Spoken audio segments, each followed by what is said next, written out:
Good evening, and welcome to this evening's episode of The Between. I am Alex Trubitsky, and I will be the keeper for this gothic tale. And I also started by forgetting to say hello to our ladies, gentlemen, and those beyond the binary. Running a little behind for this stream, but that's okay. Here we are. My hunters may now introduce themselves. Hi there, my name is Wes Franks. I am the founder and creative director of Caring Comfort Studios. My pronouns are he, they, and for this evening, I am playing Grappling Ross Fontenot, the American. Hello, I'm Meg. My pronouns are she, her. I am a DM's Guild writer, primarily based in the Eberron setting, and tonight I will be playing Carla Holst for you. Hello, my name is Jordan Freeze, or Upgraded Moon. I am an actor and composer, and tonight I'm going to be playing the Mad Dr. Murdock. Most excellent. Our fourth hunter, Shelby, and her character Pyrrha, will be away for this evening. Shelby is currently recovering from feeling unwell, so we wish her a speedy recovery and hope to see her back next week. Additionally, before we begin, as always, have some announcements. First of all, we'd like to thank our friends over at Session Zero Clothing and Apparel. Remember that they have tabletop-themed streetwear, stickers, accessories, all bunch of cool stuff. So go check them out over at session-zero.com. You can use the promo code FAILSAFE for 10% off your order. They're cool.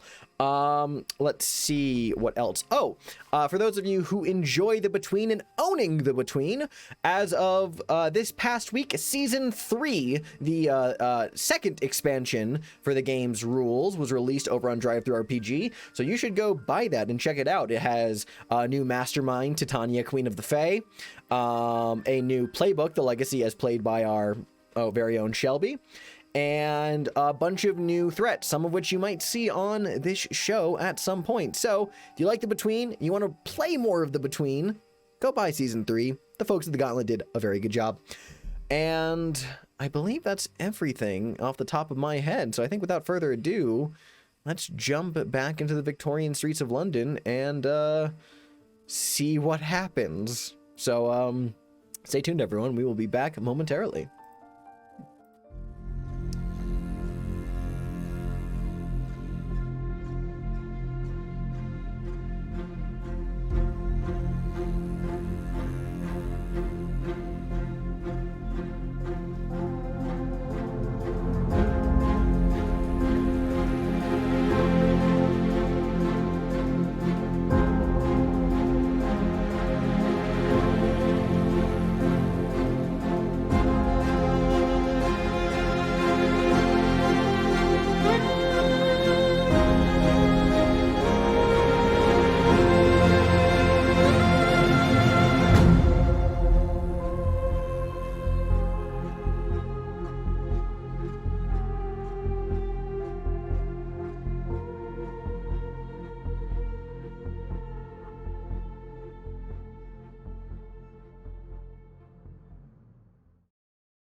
Welcome back. So, where we last left off on The Between, some new developments occurred. We ended a night phase wherein Carla and Pyrrha faced off against the Limehouse Lurker, who our hunters decided was a young vampire, ruthlessly murdering out of animal-like desire, but also fear. And has been trying to cover up its kills, but they prevented it from killing the schoolmaster of the Limehouse school. While Ross had an evening at Cremorne Gardens that resulted in him bounding across the canal front and saving a Swedish laborer named Sven Andersson, I believe was his name, from a strange song that was luring him across the dock to his watery doom, but was saved by none other than Ross Fontenot. And Dr. Murdock got a lot of body parts, which we will address here in a moment. And also, which we will see coming to light up in the upcoming day phase here. Wes decided to mark the one of his masks of the future. Would you care to remind us which mask you marked, Wes? I went ahead and decided to utilize the Mask of the Future, which was the moss-covered gate, in which I had to narrate a scene in which I received a letter from one of my parents urging me to return home, and then put the Pinkerton threat into play. And we will hear more about the Pinkerton threat momentarily. But first, we need to resolve some things from Dr. Murdock's night work. So, what I want to figure out first from you, Dr. Murdock, is as a reminder, you chose 3 body parts for the child as some of your rewards. You picked that 3 times, which is wild. Can you remind us which 3 body parts you added to the child? So we picked out the arms, the torso, and then the head. The arms, the torso, and the head. So, as per the move, Dr. Murdock, when you acquire the body part for the child, you have to narrate a brief, pleasant memory of the person you lost that is triggered by holding the part in your hand. So in whatever order you want to, give us those 3 flashbacks, and make sure you let us know what flashback is attached to what part. Is it all right if I combine the torso and arms together? I think that since it is distinctly, it's a memory per part, I think that it should, you can have them be the, here's what I'll say. You can have them be the same memory, but there should be a distinction that something from that memory that reminds you of the torso, something from the memory that reminds you of the arms. So like 2 distinct things, possibly within the same memory. I will allow that. Okay. So first we're gonna cover the torso and the arms. Really be a brief present memory. Let's say like when Cal got these parts in general, he took a moment, and before fleeing the scene, he kind of embraced it, embraced it, knowing that this was who he lost, and it reminded him of an actual embrace. What this cold, fleshy cadaver here is just it's just a mimic, but it feels all the same. He can feel the warmth of an actual hold and embrace, and it reminds him of every time he's ever hugged this person. Anytime they've ever come close, it's that warmth, almost like he could feel the heartbeat. And for the head, there's a memory of his death, that while it was traumatic, there was something pleasant knowing that when Cal found him, he looked at Cal and was almost excited to see him. And there was something pleasant in the trauma of knowing that he was safe. And that's for the head. Fantastic. Thank you. Okay. Well, that's been resolved. Let us see. I don't think there's anything else from the dawn phase that need to be resolved. Wes, I'm sure you remember that Ross's quickening is now nixed. Excellent. Okay. On to the day phase, which let's talk about a new arrival in London. As we have so kindly put the Pinkerton into play now, and I did allude to this a little bit with a quick little scene, but let's hear a little bit more. So I direct this to all of you, but this is most pertinent at first to Carla and Cal. A man named Winslow Taggart called on Hargrave House looking for Mr. Fontenot. Ross was out at the time, and so Mr. Taggart said he would try again later. A cursory inquiry reveals that Mr. Taggart works for the Pinkerton National Detective Agency, and that he has been hired to bring Ross back to the United States. He's staying at the Langham Hotel in the West End. Ross, you know Winslow Taggart by name and reputation. Ruthless and corrupt. What criminal scheme was he known to be involved in back home? Union busting. Specifically like strike busting. Part part of Pinkerton gangs that would go into, and before he was a Pinkerton, but he got picked up by the Pinkertons to kind of help out because he's kind of a stocky fella. You know, I kind of imagine him looking like Bob Hoskins, but not like Mario Bob Hoskins. Yeah, he is tough Bob Hoskins. Yeah, he is described here as a squat, stout man with a mean, square-jawed face. So I like to think of, like Bob Hoskins with a bit more of a like squared-off jaw and probably like stubble. And I'm gonna add a like an upper lip caterpillar to that because why not? Like. Perfect. I was thinking like upper lip caterpillar, or one that kind of went like a little handlebar. Yeah, like that. Yeah. That was the image that I had in my Little head. Hogan. Yeah, sure. Mm-hmm. Yeah. So union busting. Yeah, so okay. union busting. So like literally going in with a gang of other guys and just with blackjacks or pipes or things of that nature, just going and just busting up a strike and beating the crap out of people and tossing them out and getting them off property. So the work can continue. Incredible. Taggart wouldn't come all the way to London to collect a bounty. If you can figure out what shady angle he's working on the side, you might be able to confront him with it and pressure him to give up on the bounty rather than risk being exposed to his employers. So the question for the Pinkerton threat is, what unsavory scheme is Taggart pursuing while he is in London, with a complexity of 4? Fantastic. Yeah.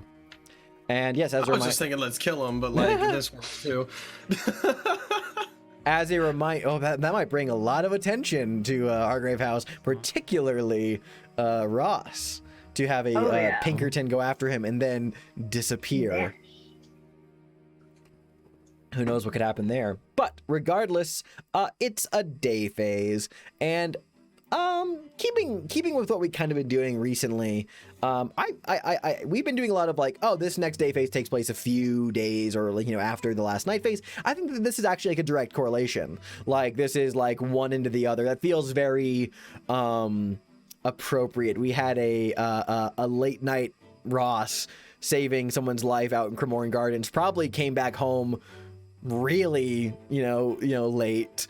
So probably I would imagine Ross got home from his evening after Winslow Taggart had already stopped by and spoken with Carla and Cal. Pyrrha, on the other hand, has stepped out. It's, for whatever reasons, we might find them out next time, but for now she is doing whatever she pleases. So we have 3 active threats on the board. We have the Limehouse Lurker, we have the Creature of Cremorne Gardens, and now the Pinkerton. As a kind of reminder of where we are with those threats, let's take a look at, let's do a little bit of minor housekeeping. Limehouse Lurker, you've answered the first question, you determined the vampire's age, so that unlocked your next question of what was the child's home life like before they were turned? So that's something you're kind of looking to answer to resolve the threat. And then with the Creature of Cremorne Gardens, you have one question available to you so far, which is the creature real or a hoax? And you've only found 1 clue for the garden so far. So that is where we are. And as a reminder, we have 4 mastermind clues. I wonder what'll happen when we get to the 5th. That's scary. I don't like that. Yes. So what are we wanting to do? What scenes do we want? Oh, and as a reminder, in case you didn't do it in the last week, you may pick new Dawn questions if you haven't done so yet. So take a moment to look at those, do that. And remember, Dawn questions are a great way to frame up scenes to do during the day phase. And yeah. So I'm interested to hear what people want to do today. And condition-wise, it's actually it's not bad. Ross, you have 2. Cal, you have 1. Carla has 1. Yeah, no, not terrible. So vulnerable moves are always great because they're great. So what? Who wants to? Someone spin me a yarn. Who wants to do something during the day phase first? I'm going to pose this out before we choose anything. Do we feel comfortable answering the last Limehouse Lurker question with just the 4? Just a straight roll? Ooh, That's a good question. risky. I like Risky. it. We could do that. Hold on, let me So, grab my but- dice. If we wanna take the risk, we can. That could be fun. Fuck it, we ball. Let's take the risk. All right. Okay. I like that idea. It has I like a complexity of 4, so you want to use it to like possibly just do a flat roll. Okay, hey, I'm with it. As a reminder, if this is a miss, even if it's not a miss, this applies to all theory rolls. You're able to bump it up, but only if every hunter marks a mask. Oh, okay. Fascinating. Yeah, Okay. yeah. That could be fun. And that does include what's the word I'm looking for here? Oh, that does include the unique masks for each threat. What was the unique mask for the Limehouse Lurker again? Revelry. That was the Mask of the Sun that's already been used. So you have the Mask Right, of Revelry for the Cremorne Gardens, and the Pinkerton does not have a mask. All right. Okay. Cool. Yeah. Do you guys want to deal with this kid? Let's see what the kid. Let's deal with this kid question. Yeah, let's do it. I'm with Right. it. So Or are we able to do scenes and still deal with the kid in the day phase, or are we going to deal with You the kid cannot for the day phase? resolve a threat during the day phase. It can only be resolved during a night phase. You can answer the question now, so at least you have like that ready to go whenever you want to do something during a night phase.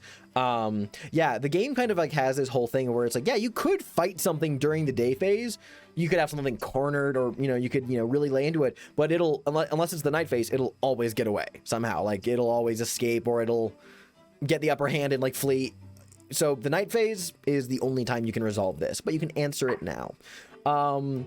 Yeah, if we want to start with some theorizing, I am fully game for that. Let's do it. All right. all right. Let's get some music in here that's adequately investigative, shall we? Mm-hmm. Investigative. All right. Ooh. Right. We have prompted to answer the question, what was the Limehouse Lurkers' home life like before they were turned? Hunters, what are we thinking? Well, as we established last time, there's a pretty good chance that the child was actually from the Limehouse School. Was one of the many orphans who was just living there and working there. Because who else were they going to turn to? No one. So let's see. Yeah. From what we also gathered, we found that the boy, before becoming a vampire, was turned by a pure-blooded one. Mm-hmm. So it's something happened at that school which caused him to kill one of the teachers, possibly out of anger, fear, both. With its newfound abilities. For home life, I mean, probably wasn't horribly pleasant. Limehouse School is in a good place, probably, and of course, the attic's infested with bats. Mm-hmm. Absolutely infested. They circle the school at night, and Ooh, that is like really emphasizing the decrepit conditions of the school. Okay, that's a unique way to incorporate the bats. Is that just like what do we think that we can say like that, like oh, there's just a lot of bats in the attic, but like the Limehouse Lurkers presence just causes these bats to get a little bit more like A little Riley, a little. Is the Limehouse Lurker layering inside the attic of the school? I think they are. I mean, that's not a bad place to go to. That's not a bad place to go Yeah. to. I just really like this visual of a child vampire surrounded by a haze of bats. Yeah. That's very cool. Mm-hmm. That's great. Okay, cool. So that explains the bats. Okay, that's one thing. There's like, that the home life aspect. Oh, Wes has got a thought. I've got it for the floating blood spiral. Okay. So the kid grew up in a very religious household. So there was always religious dogma. symbology, things of that nature. Quite Catholic. We are in London, even though the Anglican Church is popular, so is the Catholic Church in London as well. And as a means of almost childlike rebellion, instead of placing crosses or things like that, has been making floating little blood spirals, almost as like a religious Rebellion. symbol, Okay. as an alternative to the Christian upbringing that it had. Can I bounce off of that? Please. Oh, please. In Christian symbology comes in threes: Father, Son, and the Holy Spirit. Oh my god. And Oh they my are god. Three things from each of their victims in a reverse and perverse method. So what are of those that three same things that have been worship. missing from each victim? Like on that spirit, what three things? Because we can contextualize that here. Father, I would say if I had to pick, Father seems very much like, got something, Wes? Tongue, maybe? Tongue for the authority. Tongue. The Authority. Son, the The heart, crosses could have been stolen, The heart. or the heart as well. Mm-hmm. and the Holy Spirit. I think the eyes, where the eyes are the window to the soul. The tongue, the eyes, and the heart have all been like removed from the Limehouse Lurkers victims. That is wild. And that's so cool to me, man. That's a great way to incorporate. God, that's so good. That's so So smart. just to recap what we're going with a little bit here. So with the blood spiral, the Limehouse Lurker came from a very religious household, and the reason why these floating blood spirals are appearing is it's sort of like, it's like what this kid is manifesting its own religious symbol, just as a means of like, because it probably does not like crosses very much. So it's like, what do I take comfort in? That's a cool way to incorporate that. So like, I like that. And with it probably blames everything on God and things, where it's like everything happens for a reason. It's like I'm taking control of myself, like that sort of thing. I want run of power. I want to pitch something to you guys, unless anyone has a clear idea they're already thinking of for the last unincorporated clue. Because I have something I want to pitch, unless anyone wants to go. Go ahead. Okay. Please go for it. So the last clue we have that is to be incorporated is that a shadow whispered to the man in the sun mask over indulging the vice of opium. As we had kind of established last time, the Limehouse Lurker sent Jenny Johnston flowers as kind of like an apology for like the killings to come, but also as like the Lurker had like knew Jenny Johnston, or at least like because like she looked after probably the kid's parents who died of like an overdose. I think this is one of the things we said, and like the child kind of like lurking around Jenny Johnston's just sees people indulging their opiate vice, and kind of like chastises them a little bit because their parents were addicted to the opium. Ooh, I like that. That's not bad. Yeah. And actually I'm gonna slightly alter the bats thing, if you guys are, and let me know what you guys think of this, is that it's not the schoolhouse that has the attic full of bats. The Limehouse tenement building his family lived in had an attic full of bats, and they lived in like the attic loft. And so when this kid was like orphaned and homeless, got turned by a vampire, and now this kind of like bat riddled attic from like the poor old tenement he lived in, now these bats are kind of just like an omen that follow him around. So he is actually layering in the attic of an old Limehouse tenement from where his family used to live. I think that makes a lot of sense, yeah. So if we find the bats, we find the boy, essentially.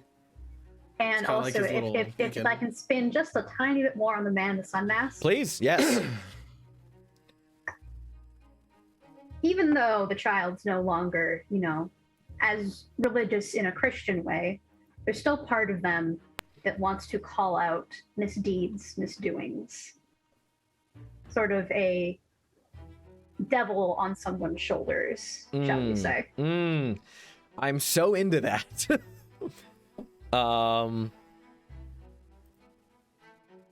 That's a really solid. I think incorporation of all of those. Yeah. How are we feeling about that explanation? I feel pretty good. It feels pretty solid. All right, that brings us to a flat 2d6 roll. Which hunter want to make the roll? Oh, is Maggie? You want to go for it? Already pulled out the dice. Oh my gosh. They pulled out the dice. Let's do it. Let's do it. One vampire to another. One vampire to another. Let's see it. Okay. 2d6. That's a 9. 9. No kidding. Let's take a gander once more. That ain't too bad. I will add an unwelcome complication to the answer and/or pursuing the opportunity will be more dangerous. Okay, so that is correct theory, but there will be a complication or some other added danger. Do we want that, or do we all want to mark a mask and bump it up to just a flat success, no additional danger or unwelcome complications? Or do we kind of want to relish in that? I'm willing to mark a mask if you guys are. Can we know what the complication is first? Yeah, I can disclaim. Well, I haven't decided yet. I will disclaim some decision making though. That's one of the keeper kind of little reminders is you can sometimes disclaim decision making. The game book is so good, y'all. You should buy it. It's great. Please I buy actually it. bought it recently with season 2. An unwelcome complication, or I should say, it is more dangerous to pursue. I'm willing to mark masks. I'm just curious. Yeah, I'm adding. I'm kind of like mulling over some ideas in my head with what we've been doing so far. An unwelcome complication of the answer and/or pursuing the opportunity more dangerous. A part of me leans towards the notion that the tenement is like abandoned, because I mean, like, oh my god, how many abandoned tenements are there in London? But it is like it is a rickety, it is a dark and dangerous place falling apart. It is like riddled with like opiate addicts who kind of like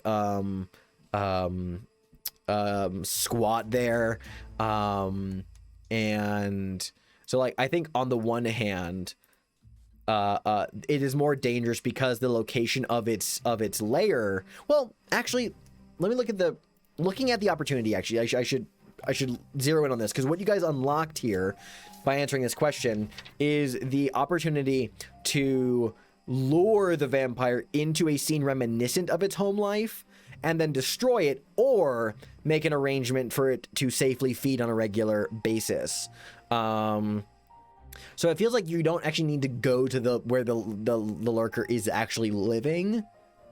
This is so interesting. I'm willing to actually outsource keeper opinion a little bit here to my fellow hunters.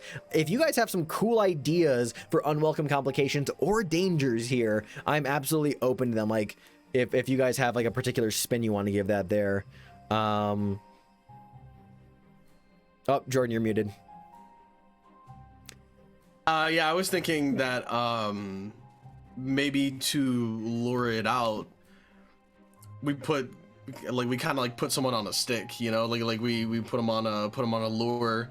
Like maybe we send the doctor out to kind of like wander those streets around the bats. So we need bait in order to get That's it. a very cool. Okay, I like that as an extra danger. Essentially, since this lurker that we've established is so like hungry and unable to control its impulses, it really does need the lure of blood to get it kind of, especially after Pyrrha whooped its ass. Like it needs to like, you need to like lure it with blood so it like its temptation overrides its sense. I like that as a danger. I think we should also be having a unwelcome complication mixed into here as well, because that's fun. And one of the complication to the answer is going to be what are some good complications to the answer to its home life that we came up with there? So religious home, tenement building. It is. Oh, you know what? Actually, I think that. Oh, Wes, you got something?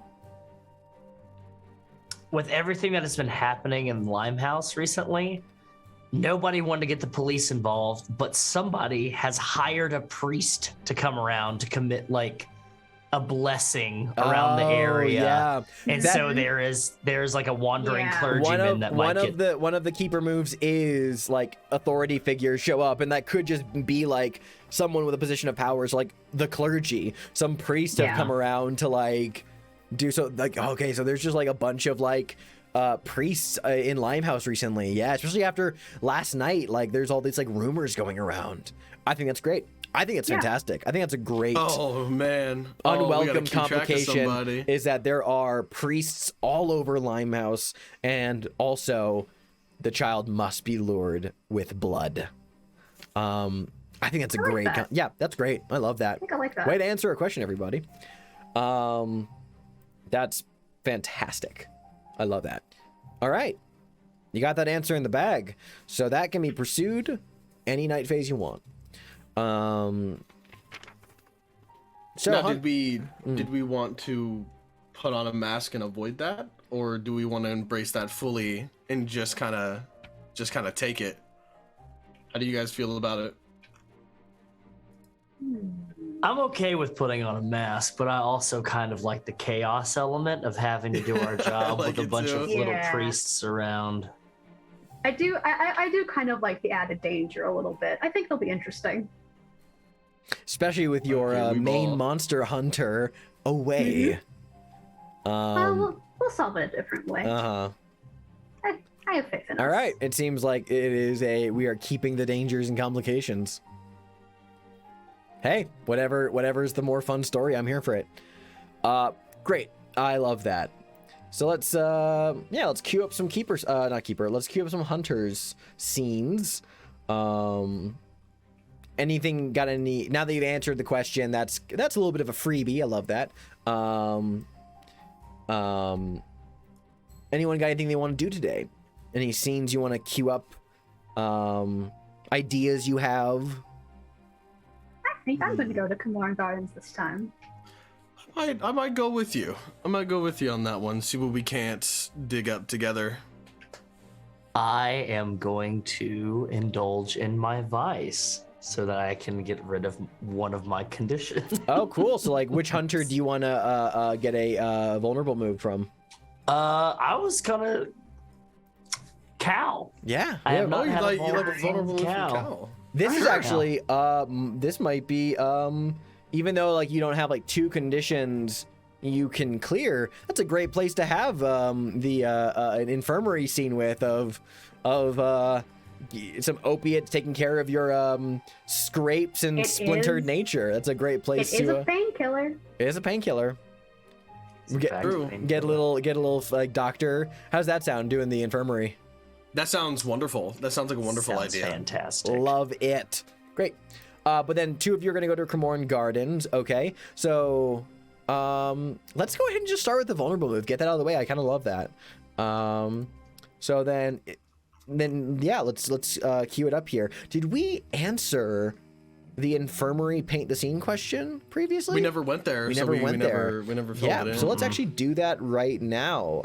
The infirmary comes with a paint the scene question that says, what do you see that is evidence of how meticulously clean and organized this space is? The jars are all exquisitely labeled, properly, because at this time, Yeah. it was very common, for things to just have base descriptions. But no, Dr. Murdock has put very clear labels with just the neatest bit of glue onto these glass containers with the dates everyone is using, like everything came from, the sources, how long it's been. I love that. There is a large bookshelf that hugs one of the walls on the other side of the room from the door. The books are lined up neatly in alphabetical order. Not a single one is leaning. Not a single one is out of place. Kind of in the middle, there is like a golden book that kind of like sits with all of it. No dust, no wasted space. No dust, no wasted space. It's all perfect. Dr. Murdock isn't I love this. Like, he's not like a bookend guy, like, because he doesn't fill the space. Everything is like full. Everything uses. I love that. That's great. Like And he went out and bought books to like fill those pieces in. Yeah. Just What do you got, a little Wes? extra space. There is a. I'm going to introduce almost like an NPC type. There is a med student from a local university. It is not an illustrious university like Oxford or anything like that, but it's like a smaller one that Cal has brought in to not help with anything, but to just clean the space for credit, for school credit. Almost as it means is like, I don't want you to touch my things. I just want you to clean the space. And this is essentially you are an intern and you might learn something. I kind of love that. I like that. That's That's very awesome. good. That's awesome. And never touch my bag. That's great. So, Don't ever touch the fucking bag. Ross and Cal, I mean, you've queued up this scene. Go ahead, live in it. So we're taking care of some like little scrapes and cuts and stuff from the night prior. Yeah, I guess you'll see Ross comes in and there is like a goose egg growing over his eyebrow where he landed when he like grabbed the guy. There's cuts all over his arms, and you can see he's kind of walking with a limp. He knocks on the door frame and goes, "Doc, you mind if I require your services for a moment?" Of course. Oh, goodness, what happened to you? Took a bit of a swim and out of season. Right. Come in, have a seat, please. And the doctor begins to pull out some little medications. One's just kind of like a small painkiller throughout the day. Another's like a small narcotic for the moment. Ross is going to remove his shirt and his like bolo tie and everything like that. Just remove his suspenders and just lay up in a chair and put his boots up on like a random side table and kind of wince when he does, but then relaxes. And you see him pull out a leather case, like a leather small attaché case that can fit into a pocket, and start opening it and then pulling out a tincture.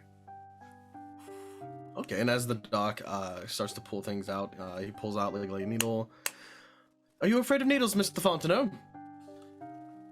I can't say that me and needles get along too well, and it's not because I have a terror of them. Just, well, my mom always said I had quite too tough a skin for needles, if you catch my drift. Right. Well, then we'll try something else. Or do you mind if I give it a try? And he'll kind of like line it up with your arm. Go right ahead. Does the needle go through? It does. Okay, cool. Oh, not so tough. Oh, you just very jokingly, playfully, from a moment, kind of like dropping that guise of aloofness, just to help you. Might I ask you a question, Cal? If I can call you Cal. Of course, please. What brings a brilliant doctor like yourself to Hargrave House? I mean, with your skills, your penchant for observation and putting people back together that are broken, don't you think you'd be much better off in Kingdom Hospital or somewhere else? Now, I will briefly interject here as the keeper, just to say, tread carefully when discussing your backstory, because, as the move says, even though that this may be Ross's vice, that means Ross gets the choice of either finding a clue or inviting you, Cal, to ask him about his past. That's right. So I have a very good way to segue. let's keep the question that's hanging there. Mm-hmm. Are you choosing that one instead of the clue? Just to be clear. Yeah, I would say I'm Yeah, inviting love him to it. learn something So about then, me. Cal, Yeah. redirect. Okay. Shrug off you can't answer this, so you have to shrug off the question and ask him instead. It's complicated, to say the least. What about you? You always seem so charming for London. I don't know if it's just how all Americans are, but what brought you to Hargrave House? You just seem so, not normal, but run of the mill. Seem, very, very poster board, very, performative, I guess. Do I make you nervous, Doc? Me? No. I don't get nervous by most. Honestly, I've seen quite a lot, but it's not often that we see an American, more or less having one here at Hargrave House.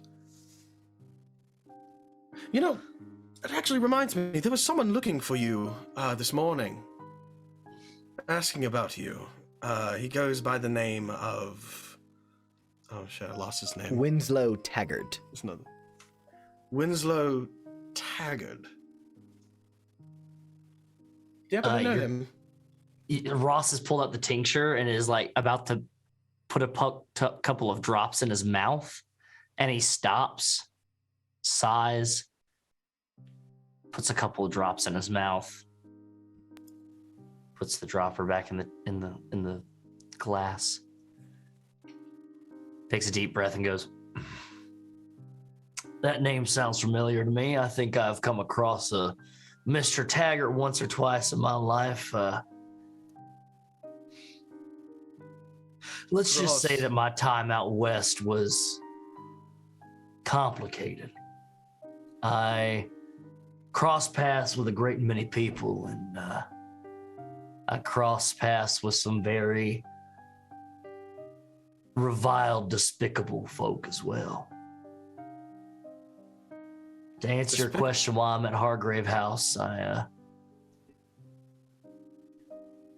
there was some people that were very important to me in my life. When I went out west, I spent a lot of time with them. They showed me quite a bit of kindness, and I reckon London just reminded me of them, and I didn't want to let go of their memory too soon. Then stumbled my way into Hargrave House, found a use for my specific services, and well, the rest is history. But yes, I would say if you meet a Winslow Taggart again, tread carefully. I have no doubt that we will. He seemed very, persistent. Almost persistent to just come in. He was standing in the doorway, practically. It wasn't until I mentioned that you were away that he, was deterred.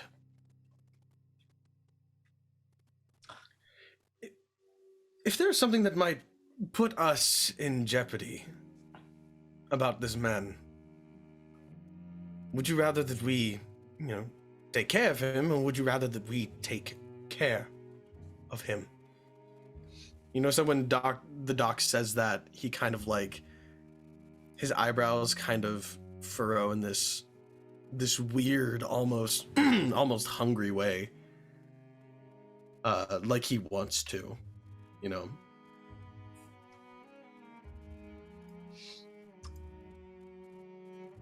Doc, I'll let you know, and I'll shoot straight with you here.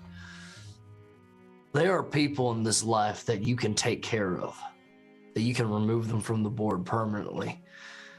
And there are people that if you remove them from the board, it's just going to add more and more, almost like a Hydra's head. Problems dumped upon your front doorstep. I think that we might need a scalpel over a hammer with this Taggart. Though, yes. Do keep yourself armed if you have a pea shooter in that bag of yours. And he's gonna linger looking at the bag a little bit. Go back, or, Something to protect yourself.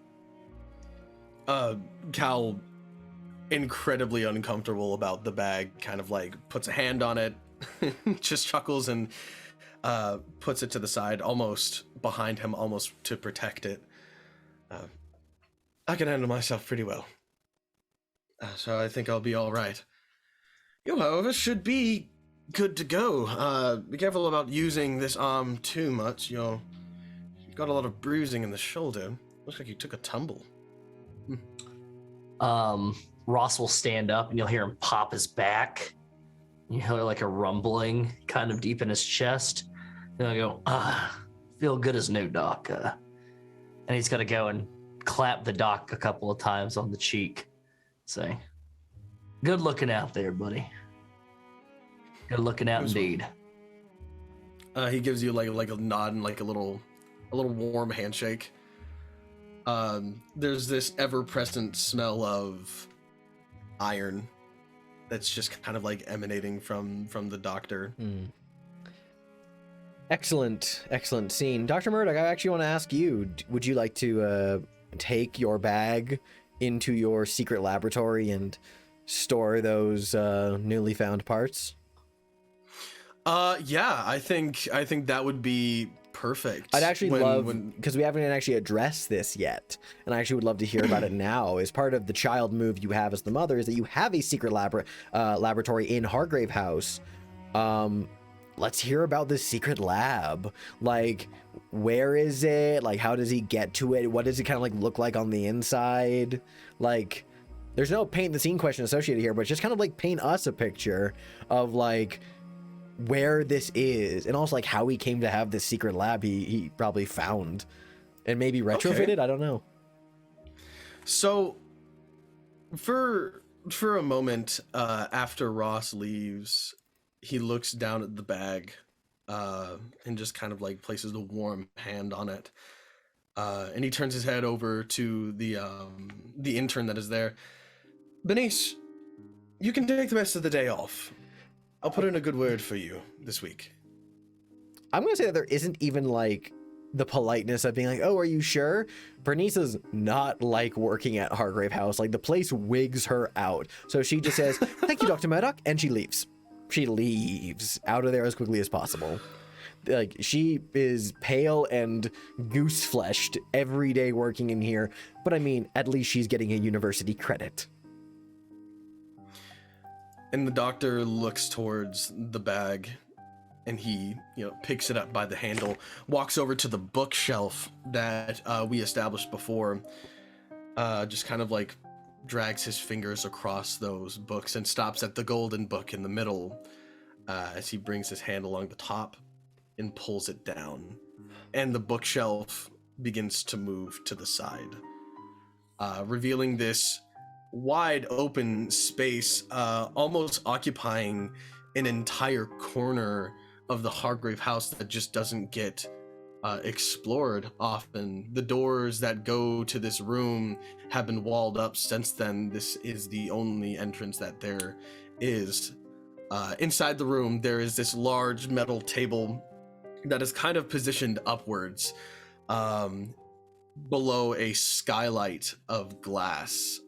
At the top of the glass, there is this metal spoke that kind of sticks out above.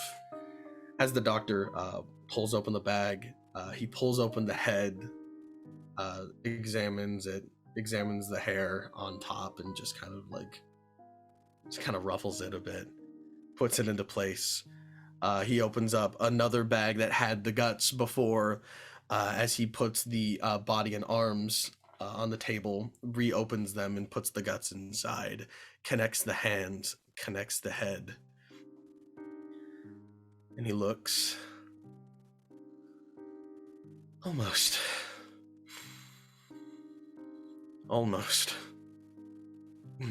And he turns around to walk out. Almost what, Dr. Murdock?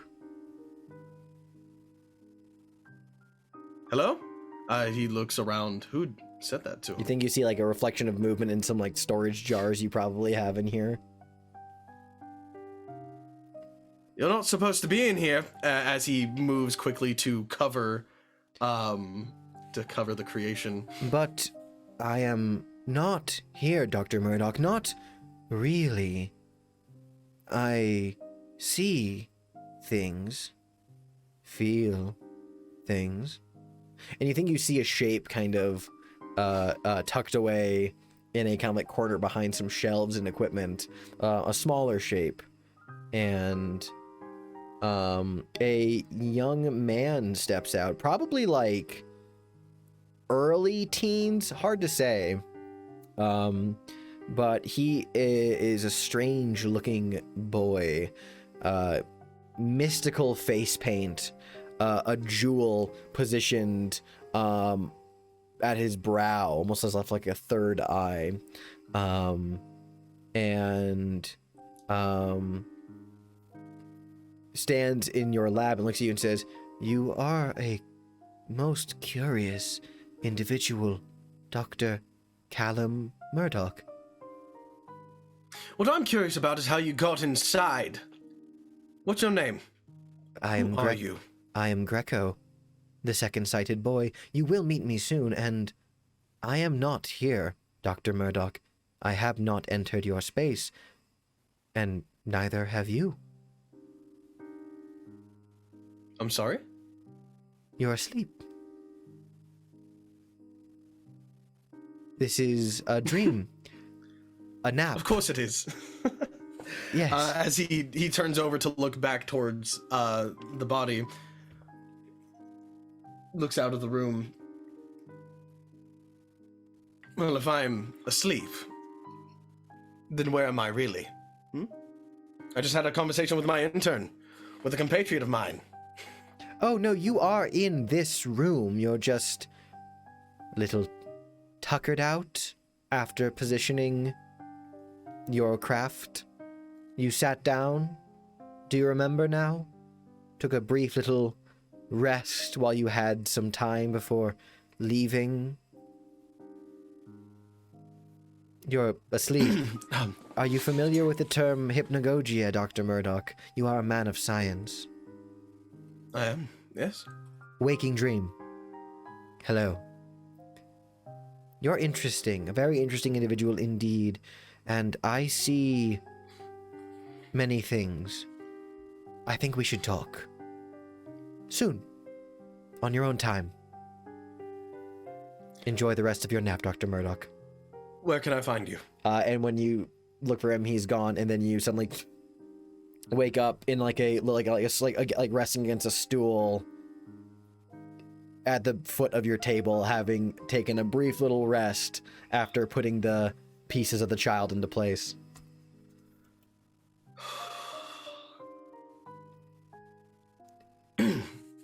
Not the weirdest thing this year. And he does stand up, and he actually now turns to leave out the room, but before he leaves, he looks around one more time just to make sure that someone wasn't actually here, but what he saw was true.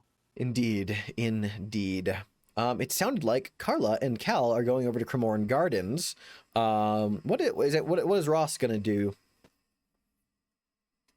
Also go or do something different? I think Ross is going to take the opportunity to do a little bit of investigation on this Winslow Taggart. I love it. Nothing so direct as to confront the man, not yet, but let's see where he might be staying, see what he might be doing. You will go check out the Langham. Very good. Well, we'll get to that momentarily. For now, though, once Cal and Carla can reconvene and head out, you guys are going to go to Cremorne Gardens. Which this is the two of you. This is your first time being here. Both of you. Ross had been here previously. So as a reminder, Cremorne Gardens is kind of like a Victorian theme park with like a hedge maze, a dancing platform, a bowling saloon, banqueting hall, a nice canal front walk, Cheney walk nearby as well. And like a hot air balloon feature. It's like a nice, pleasant, like leisure area, which I love. I'm having this mental image of Carla loves it here. Cal is awkward here. He's like, oh, hello. And You're Carla muted, Jordan. loves the atmosphere, and just because it's such a unique atmosphere, and Cal probably, the reason why Cal's probably more awkward about this whole situation is that Carla is wearing, how should we say? She's basically wearing the fashion sense of about 20 years later and peacock feathers. That is She brought out the most incredible. She looks like she's a being from the future because, that's what this is kind of about. It's about the future. It's about progress. And she definitely looks dressed for it. Very progressive. I love that. Very good. I love that. It's fast moving. It's bustling. There's a bunch of kids. Cal is not about it right now. He's just kind of he's keeping his own, but man, he is not used to busy public spaces. Indeed. And indeed, I'd say that you kind of have this like moment where you kind of like jump, Cal, because you hear a cry of distress from a nearby crowd as you look over, and then suddenly hear a sigh of relief from that very same crowd as the Blondin wavers on a tightrope, but then recovers after nearly falling, and the crowd applauds. But this is a moment of like, huh, to you. How are you feeling again? Like, what's kind of like thing I like the way you described this. Like, you're feeling out of place. Yeah, I would say like this is not the docks. I forgot to remove the haunted passion condition. I think I don't think that was a physical condition, so you couldn't remove it during the medical scene. Okay. I know that with the infirmary it says that you can clear one additional physical condition, but with the vulnerable move itself can be actually with the vulnerable move it says an appropriate condition. Actually, I like that it was a mental clarity for you doing the doc. I will actually absolutely allow that. Clear that away, because I'm absolutely going to give you a condition for this the way you just described the setup now, because it feels like the way you described this. I'm like, oh, then you are absolutely feeling like yeah, out of place, I think is the best way to phrase it. I take out one and I put the other. I would also say having a moment of intimacy with a real person might take away the I absolutely haunted agree. Intimacy. I agree. That happened. Yeah, walked right into that. I loved it. But yes, there's that kind of startling moment. But yeah, you have this lovely scene around you. So as a reminder of the threat, just so you guys are all kind of on the same page, is that the Illustrated Police News, the same rag that published the story about the St. James's Street ghost, has been carrying a story about a fish man who has been terrorizing pleasure seekers from the shadows along the harbor. And it is not sure if this is a real fish man or maybe a hoax and some mass hysteria, but a young couple, Simon Piedmont and Beulah Thrum, seem to have, or at least purportedly, were attacked or at least assailed by the same fishman. They were attacked as well. So there's a few avenues of investigation. But what are you doing? What is your first kind of what would you like to do here at Cremorne Gardens now that you walk around the pleasure seekers? I'm going to rumor mill. I'm just going to walk around and meet people and listen for interesting things. I think that's going to be my plan. Yes. I think Cal's going to stay close to the water. See if something calls out to him. See if he can't see something strange. You're going to walk along the water. Excellent. Gotcha. And then Carla's going to kind of just walk around the place. I love it. Yeah, let's start with Carla then. Well, I will ask you, like you said, you're looking for like rumor, like people to like get like some gossip from, like the dancing platform, like the large central pagoda is empty. It's not like, dancing is more of the nighttime activity at Cremorne Gardens, but there's like the bowling saloon, the banqueting hall, the hedge maze, and then just people who are walking about the promenade and going to various attractions, and then also a tent that is advertised as Greco, the second-sighted boy, which Dr. Murdock, you would pass by if you were walking through as well. Yo, he might stop by. I Might think stop by she's there. going to go to the banquet hall first then. I love that. So, Carla, the banquet hall, which I did not give this paint the scene question when Ross was in there during the night phase, but that's okay. I'll give it to you now. Even now in the daylight, there are waiters in well-tailored black livery moving about, dazzling white tablecloths, stacks of fine crystal goblets next to enormous casks of wine. Paint the scene question. You smell something savory and unctuous as you step inside. What is it? An entire roast pig laid out on the main dining table with all of the fixings and potatoes and roast carrots, and the skin is perfectly sizzling and crackling, and it smells divine. I love that. What else? There's this giant tub, and I say tub because of the enormity of it. This giant tub of just mashed potatoes. Oh my gosh. Oh, my voice cracked as shit. You're good. Mashed potatoes. No, there's this giant just tub of mashed potatoes, and on top is like the most incredible gravy that you have ever smelled in your entire life. It is like almost overflowing from the bathtub of mashed potatoes that just kind of sits on top of the table. I love that. There is a table that is selling a little dish called kedgeree.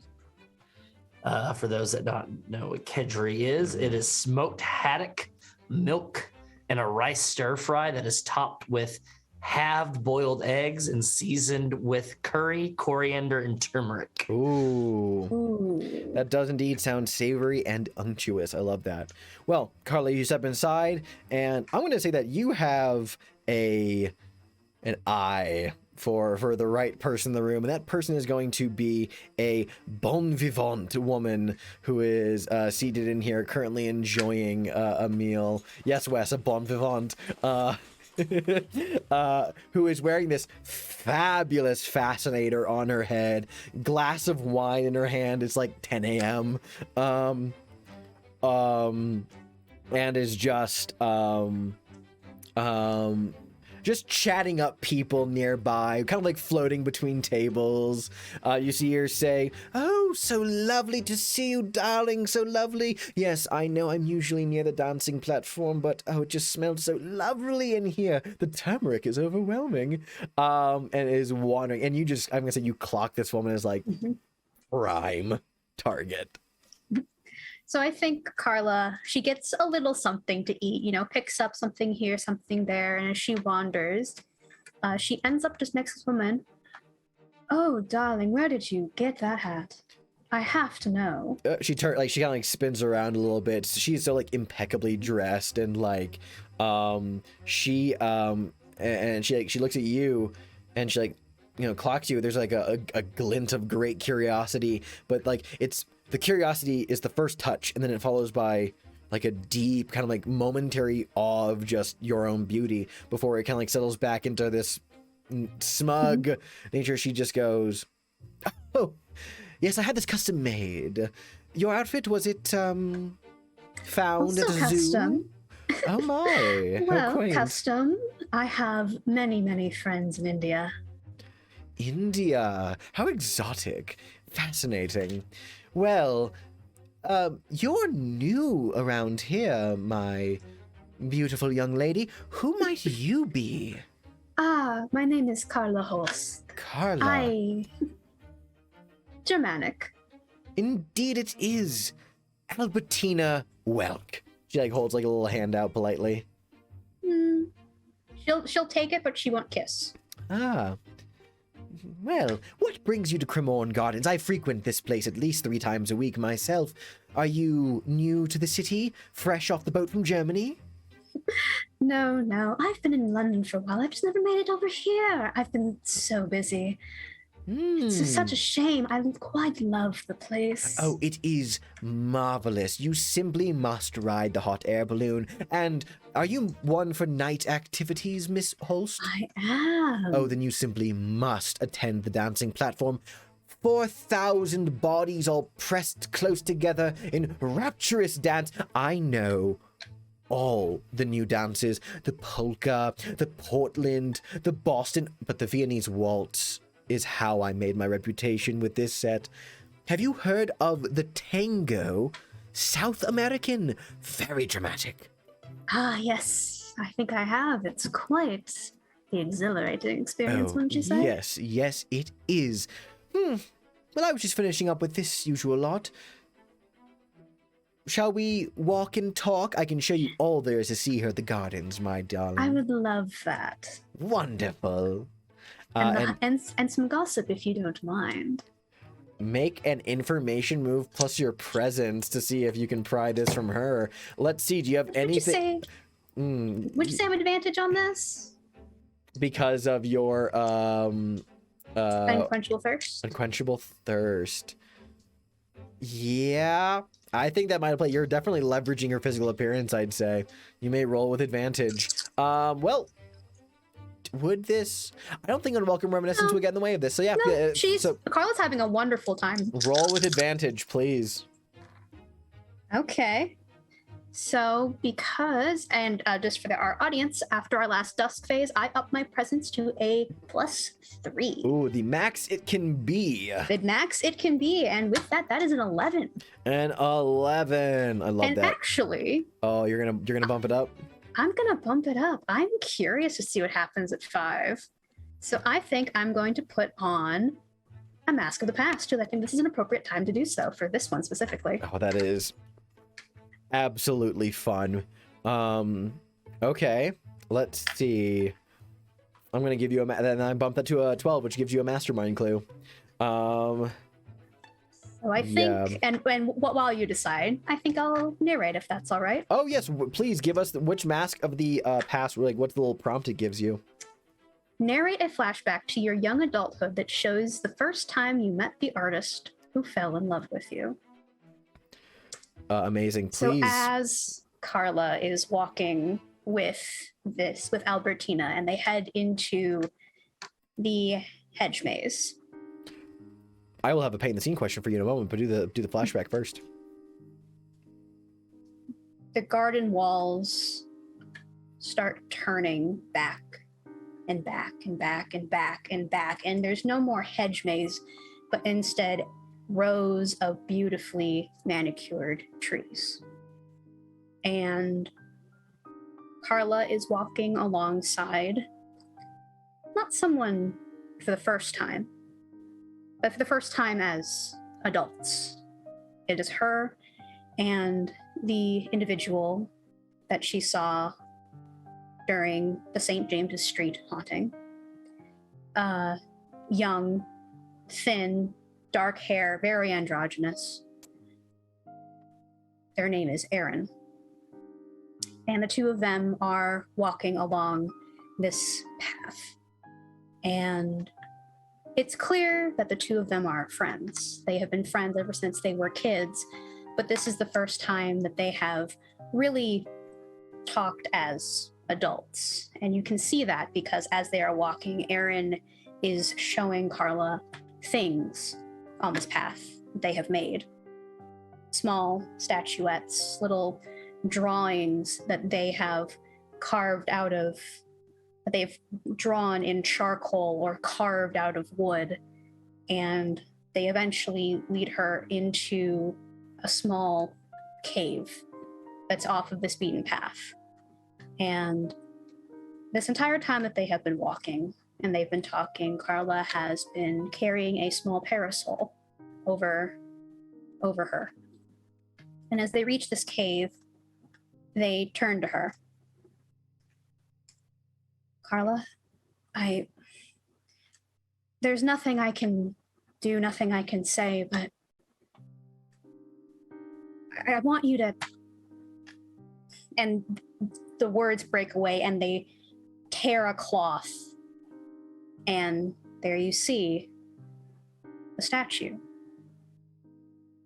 But it's painted, beautifully painted, with her hair long and dark, and a dress almost sheer painted in white and gold, and her skin not sunken and pale, but beautifully, beautifully toned and blush on her cheeks.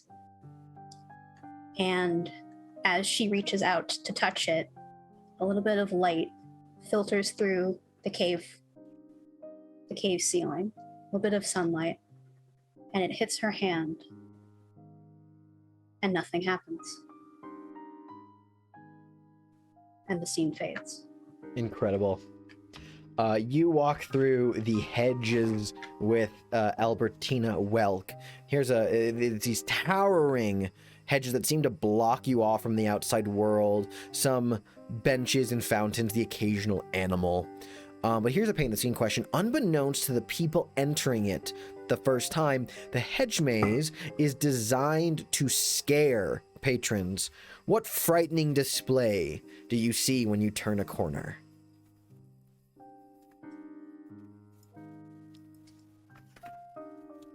I think she sees a person who has dressed up in a Halloween devil costume with like a devil mask, and who just kind of jumps out, scares a couple kids, and then just retreats back into the hedge, cackling a little bit.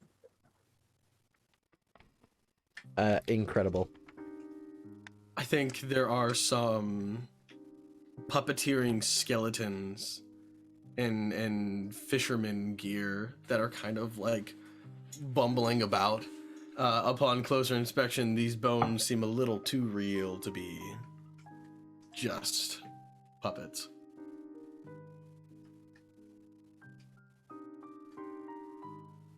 There is a old man in an ill-fitted suit. It seems to be that the sleeves and the legs are too short for him.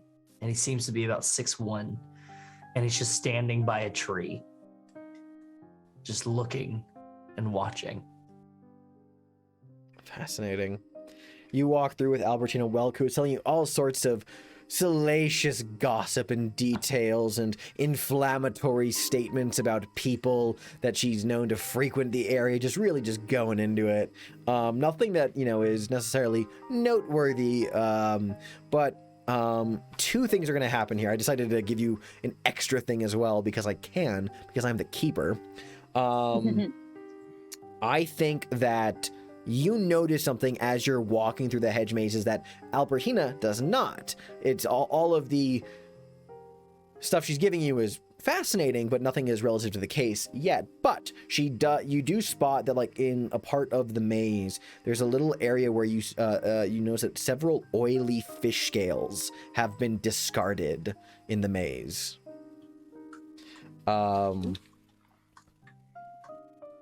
The mastermind clue you're going to get is going to come later. That's Okay. going to, once you return to Hargrave House. This one I'm about to tell you is not a mastermind clue, but it is a reaction I am invoking as the keeper. So I'm going to use that very quickly. Let me just look at this one more time. Yes.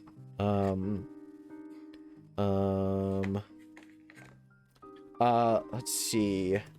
I need to look something up really quickly. I don't often do this, but I want to kind of get some historical accuracy in here. Let's see when Cremorne Gardens opened.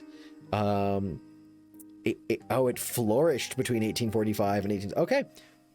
It was open back then, so I'm absolutely going to invoke this one. Albertina just mentions in DS, let's say that she's been giving you so many details, and you may make it an offhand comment about how she knows so much. And Albertina says something along the lines of, I've been coming here for several years now. It was Cremorne Gardens really came into its own around 1845, and well, even before then I was still frequenting the place. I mean, how can I not? It's just so exhilarating. Indeed. But you know what is interesting? This area really popped in addition to finding its own stride, and you have to thank the owners, the Simpsons, for that one. But back in, what was it, 1844, I do think it was the year beforehand, the real estate boom around the area was really a major contributor. A young woman came to London around that time, snapped up real estate and businesses left and right. Braithwaite. Oh my goodness, I could not recall the name. Yes, it was the young woman's name was Theodora Braithwaite, and yes, that is the same. Yes, that is how you're familiar with her then. Ah, yes, we had I met her not very long ago. Fascinating. I've heard she is, like, properly, like, she kind of, like, looks left and right and says, like, she's, like, properly wealthy. Oh, like, yes, and actually, if I recall correctly, those businesses and, like, real estate that she bought around this area around that time was the foundation for her vast fortune. Back then, I mean, I haven't seen much of her lately, but I heard that she was, like, the toast of London back then. I heard... do you want to know something truly scandalous? Mm-hmm. Rumors suggested that this Theodora Braithwaite and the young Queen Victoria were lovers. Oh, my. Yes. Well, then. Perhaps she fell out of favor. Oh, I hasn't would... seen in a while. I wouldn't know. Don't know much about her myself, other than that she is very wealthy and her money spends. But, yes, oh my goodness, look at the time. It's escaped me. Shall I, see you out of this hedge maze? Yes, I shouldn't keep you. Oh, I could use a top off as well. It's been so lovely, Miss Holst. Please, I hope you frequent the gardens more. I'd love to discuss more rumors and gossip with you. Perhaps I'll make a trip out tonight. I don't think I have much going on, although it may have to wait a few days. Wonderful, wonderful, simply wonderful. We're gonna cut away from Cremorne Gardens for now. We'll get back to Cal and Greco and his little investigation there momentarily. But for now, let's go over to Ross again. So Ross, you wanted to go check out the Langham, right? Indeed, that's right. Fantastic. Let me get the Pinkerton sheet back up. So you find your way to the Langham Hotel over in the West End.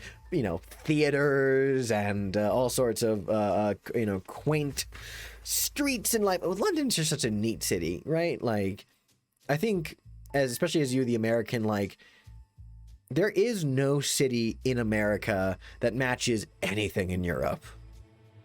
Like, so, like, this place just is very fascinating. But you show up at the Langham Hotel. You step inside, and it is bustling with activity. Hotel staff dashing to and fro. Great mountainous piles of luggage. A pair of gentlemen in comfy lobby chairs and wrapped in conversation with one another. And here's a paint the scene question. The Langham is one of the newer hotels in the city. What do you see that shows how they are putting their best foot forward? The Langham has let me check my dates here. Yeah. Real quick. Which, Yeah, me too. I think I had the same thought as you. for those listening, the Between takes place somewhere between 1861 and 1871. Just 1870, so somewhere in there. The Langham is one of the first hotels in London to have an Otis all-safe elevator. Ooh. It can take you from the very bottom all the way to the top, and it doesn't have to use a normal rope and pulley system. It's a standard electric elevator. It is quite the marvel. That's good. I love that. There are gramophones on each of the different floors in the large gathering rooms, complete with the most local of hits of the time. Actually, they advertise really heavy that they have laundry chutes so that you don't just carry your laundry down anymore. When you want something to be washed and you're here for a long time, there's like a little pocket in the room that you dump that to. It's got a little number on it. You head over to it when it's done. Just like a funky little laundry chute, so you just don't have to carry it all the way down. I love that. Yeah, so Ross, there is all sorts of bustling activity around you, and there is indeed a like a little front desk with a gentleman stationed behind it. Oh, good afternoon there, my fine fella. How are you? You approach this man who has a glistening coiffure, a very vibrant pocket square, the tiniest mustache you have ever seen on a man. And he holds himself with great pride and he says, "Welcome to the Langham, the grandest grand hotel in all of London. How can I help you have an experience of unparalleled luxury today, sir?" Well, unparalleled luxury seems to be something I've really been trying to keep my eye on. So much that a friend of mine has made his way here almost as like a scouting mission to see how well it fares for me and the rest of my companions, shall I say. Indeed, your accent is so particularly thick, sir. You're also American. Oh, fascinating. 2 in the same week. I'm wondering, you might have met my friend. And would you be willing to name this friend just for posterity? Of course, I would not want there to be any security concerns or anything. Of course. That's just my dear friend Winslow Taggart. Yes, Mr. Taggart. He is indeed staying at the Langham. Quite fond of his rooms, as he should be. We put our best foot forward here, sir. Oh, I can tell. I heard you even have laundry chutes on the different floors. Yes, indeed. Full service. Our staff are keen and ready to attend to whatever whim you may have, sir. Very good. Are you looking to book a room? I would indeed look to have a room. Fantastic. Are you looking... Do you think I could get a room that's next door to my dear friend, Mr. Taggart? Well, I shall have to look to see what's available. And would you mind leaving your name here at the desk, just so I may, if in case ships in the night, as it were, Mr. Taggart, so I can inform him that you are present? Not that I don't trust you, sir. It's just simply I want to ensure that he is comfortable with that possible. What is the word I'm looking for here? Surprises. Surprise, or not lack of privacy, but it might. I don't want it to be an imposition, so I completely understand. Say no more. I'm going to gently pat his hand a few times. My name is Roland Forsyth. I am a Roland Forsyth. Agent with day move. This is a day move all the way. This is risky. You're lying to this man. What are you afraid of happening here, Ross? I'm afraid of him seeing through my bullshit and calling a constable on me. Yeah, that's a good one. So I'm gonna have you roll a day move with your presence. Let's see. Do you have anything that's gonna get in the way of this? Sons of the... I don't think so. Sons of Another World has not come up yet, and I'm intrigued to see when it will. So yeah, flat 2d6 unless you have I don't think any of your personal quarters items can apply here. All right, so flat 2d6 plus your presence. That is an 11. 6 and 4 plus 1. Wow, love it. All right, describe what it looks like. Ross is going to blush almost, and is going to say, "Now, I know this might seem a bit forward, but me and Mr. Taggart have a very close relationship, you see. and I'm planning on doing something very special for him. I see. Yes, well, I will take your name down there, Mr. Roland Forsyth. Is that Forsyth with a Y? That is Forsyth with a Y. That is indeed correct. Lovely, and an E wonderful. at the end. I didn't know there were any Americans who had such a name over there in America.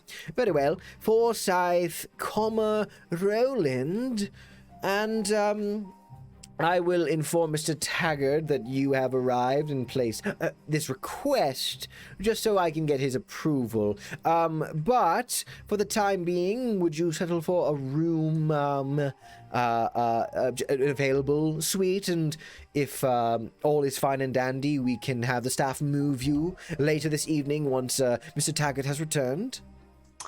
That sounds perfectly reasonable to me. What was your name again?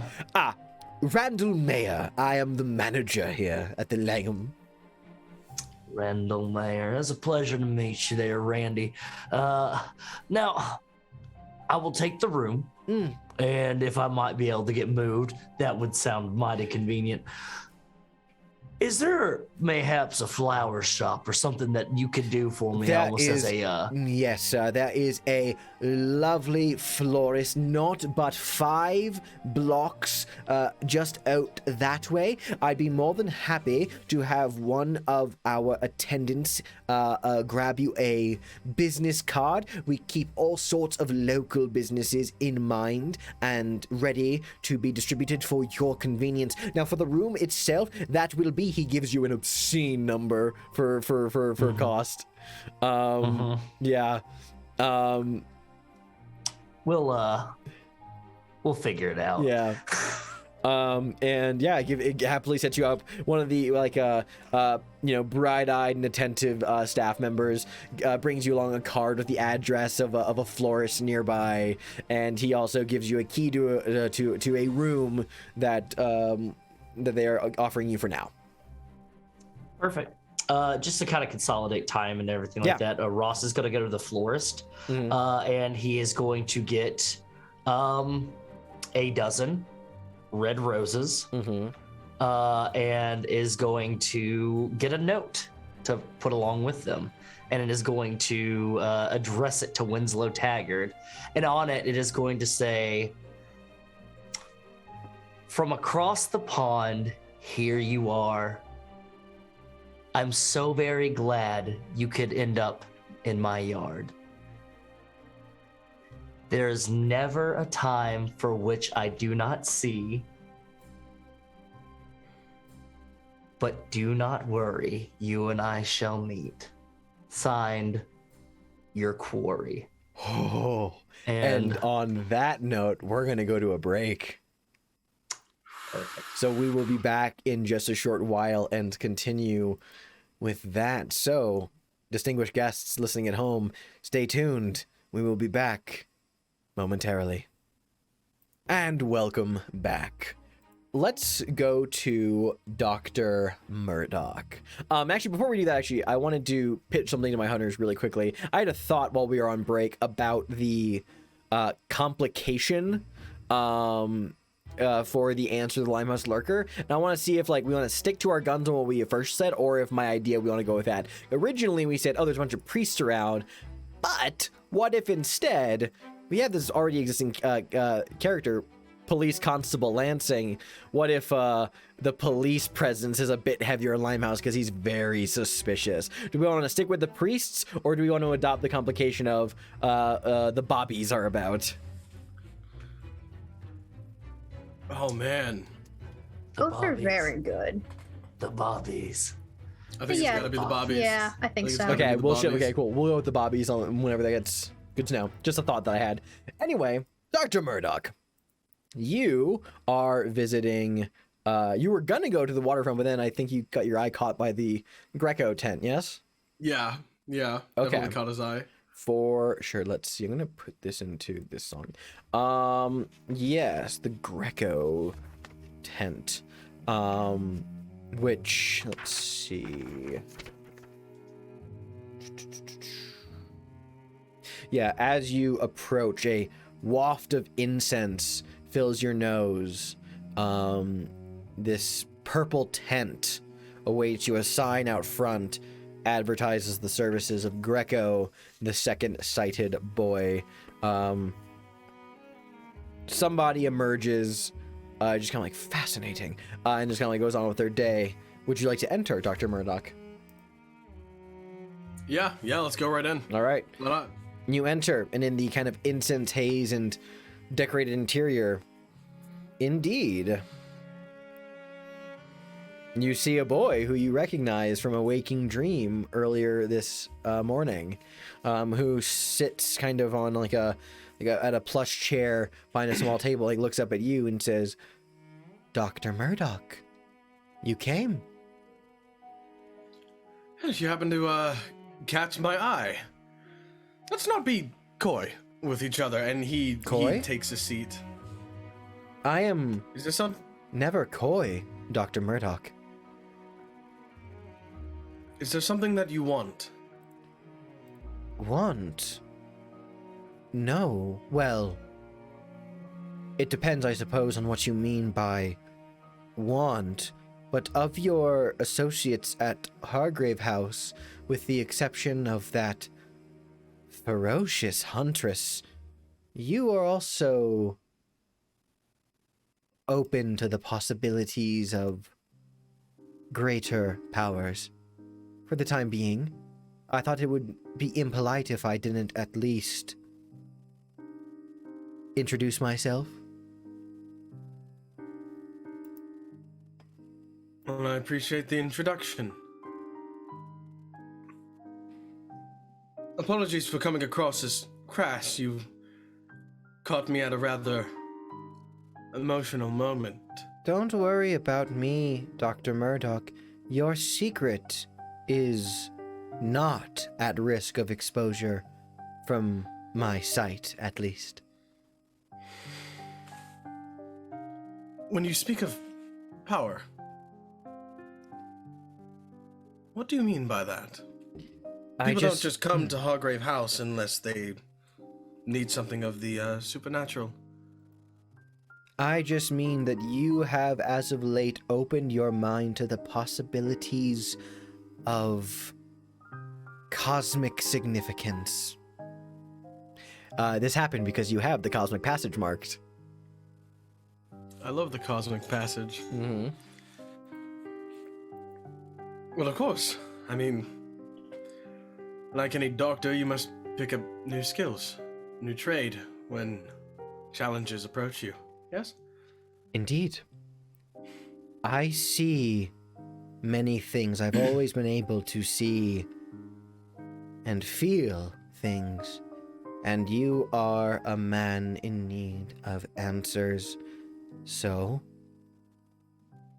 you asked me what I want. I do like chocolate. Would you mind bringing me some sweets? Yes, I can. And the doctor gets up. Dude, he's gonna bring this kid some chocolate. I love it. Still a boy who likes chocolate. Absolutely. Super easy to walk out, buy some chocolates from here at Cremorne Gardens. There's probably sweets. And head back in. Yeah, we'll head back in. Yeah. What are you, is there anything you might want to get from Greco? He seems to know things. I kind of wanted to know why he approached me in the first place, but now I'm just kind of like... I guess I asked the keeper, how can I utilize Greco at all? Is there like something that I can... Information move would be a go-to. See if he like can, I'd say like, I mean, as always, like you can find a million different ways to like trigger an information move, but I mean, like you could possibly get something particularly juicy just from the fact that it might have some kind of clairvoyance or mental projection abilities for the creature of Cremorne Gardens. Alternatively, I'm open to like you can pitch me something for Greco. Okay, but like right. I don't think like anything at the current moment, nothing really risky. I think the chief use of him is like You could probably get some good information move out of it, to like possibly get some information. Or if you don't want to make the information move, I will do a keeper reaction and give you something completely different. He will tell you something completely different. I guess I wanna ask the other players. Sure. So, Carla's getting some information on the creature. I had an idea about possibly getting maybe some information on the Pinkerton or Brathwaite. Here's all I'll say. I will disclaim your decision making. I will allow Greco to be used for, like, if you want to ask him about the Pinkerton, I will let you make an information move roll, and then that will, you know, give you a Pinkerton clue. You can do a creature of Cremorne Gardens clue. If you want to know something about Theodora, forego the information move, and I will, as a keeper reaction, give you more of the history between Theodora and the Queen. And of course, if you roll a 12 on any of the things if you do want to roll for a clue of an active threat, if you get a 12, that's already a mastermind clue anyway. That's true. But I will fair. only do the reaction of giving you more information about Theodora's background if you forego the information move on this interaction with Greco. He's not going to disappear forever after this one use. But that's all he will be able to do for you today, I think. Yeah, that'd be interesting. Okay. Yeah, the second-sighted boy and the doctor. Yeah. But what are you thinking? So I think I'm gonna forego the information roll. You want to know something about not to get something on Brathwaite, but did you have something else in mind? No, the foregoing would only for foregoing the information move. I will use my keeper reaction to give you some of the background from the sheet that I'm allowed to dole out. But if you want a clue, it'll be an information move for whatever you want to ask of Greco. Okay. Actually, let's see how many clues we can get about the creature of Cremorne Gardens today. Sure. Just like while we're both here. All right. So you want to like. What do you want to know? Like, I guess, like, what are you trying to, like, you know, obviously nothing can conclusively answer that first question, but, like, is there a particular angle you want to take? Or are you mostly just like, well, then tell me something interesting about this creature that stalks the gardens? Like, yeah, I think it's going to be something like that. Like, he's going to come in, like, I don't know which kind of chocolate you like. There's caramel chocolate, there's white chocolate, there's dark chocolate. There's so many types of chocolate, and then there's milk chocolate. I will take them all. Thank you, Dr. Murdock. Oh, of course. he leaves the bag. So I had a question for you. Yes, questions. Many questions. What do you you seek? Foresight there. Well, there is something aloof going on here at the gardens. Talks of a monster, a creature, a fish man. Yes. Yes. Also, you've heard the rumors, perhaps.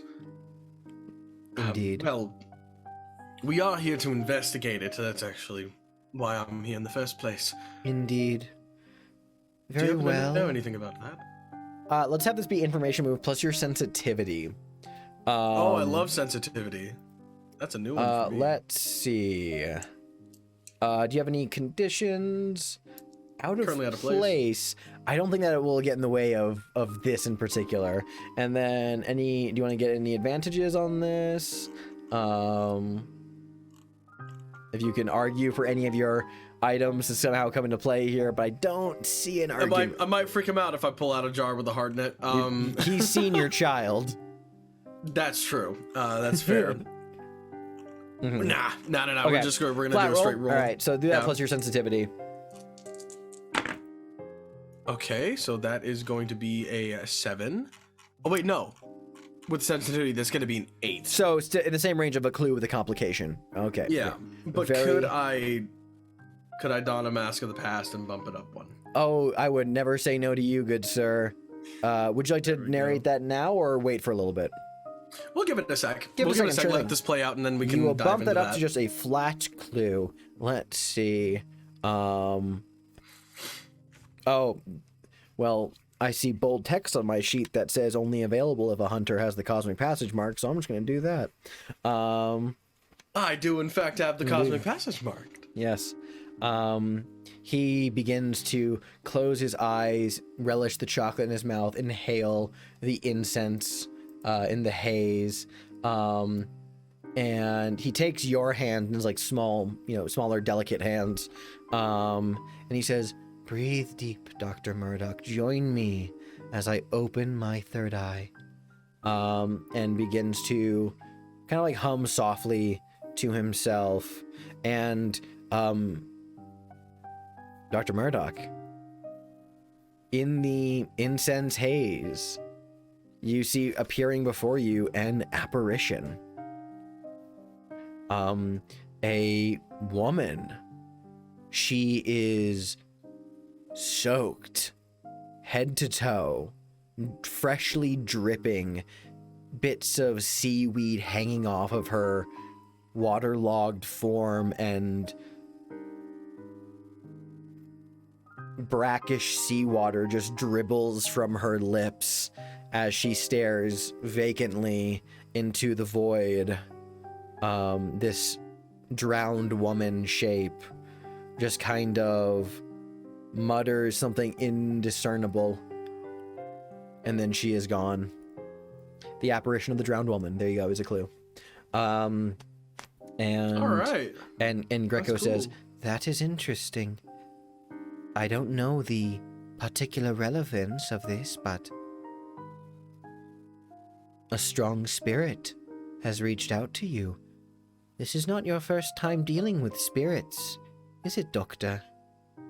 No, I recently dealt with a haunted passion, if you will. He Fascinating. kind of says with a bit of a chuckle. Fascinating. Well, if you'll excuse me, Dr. Murdock, I'm feeling rather tired. I'm going to spend a moment walking in my dreams once more. This will not be the last time I see you, I am sure. Have a good day, Dr. Murdock, and I hope you find what you're looking for. I hope so too. Enjoy the chocolate, my boy. I'm sure we'll meet again. And he will kind of give a polite nod and turn out of the room. Leave the tent, you start walking away, hear a voice just go, "Oh, Dr. Murdock." He turns to see who that is. You see Winslow Taggart walking down the promenade. Fuck. And the Pinkerton himself, holding a cigar aloft in his full, suit and uniform, just goes, "I didn't know to be seeing you here at this fancy Cremorne Gardens. Didn't take you much for a leisure man yourself." Well, what can I say? It's nice to try new things. And Sure, yeah. All right. Well, don't let me get in the way. Drat. Points at the tent. You see there's little it's been like tied, and there's a little closed thing that's hanging from there, like a little out for lunch kind of thing. He goes, "I was just about to pop in myself and, well, see one of these hokey fortune tellers that you Londoners seem so fond of." they're always interesting. Of course, it's all just superstition, good guesses. Maybe they see your ID when you walk in through the door, so that's... Indeed. I hear, Dr. Murdock, that Scotland Yard has a current interest in these gardens. I believe there's one Detective Inspector Pettigrew currently on the premises. You haven't seen him about, have you? I would like to catch a word with the gentleman, maybe offer some unique insights on his cases, and I hear he has a prior relationship with Mr. Fontenot. Actually, now that you come to mention it, yes, him and I did have a conversation earlier.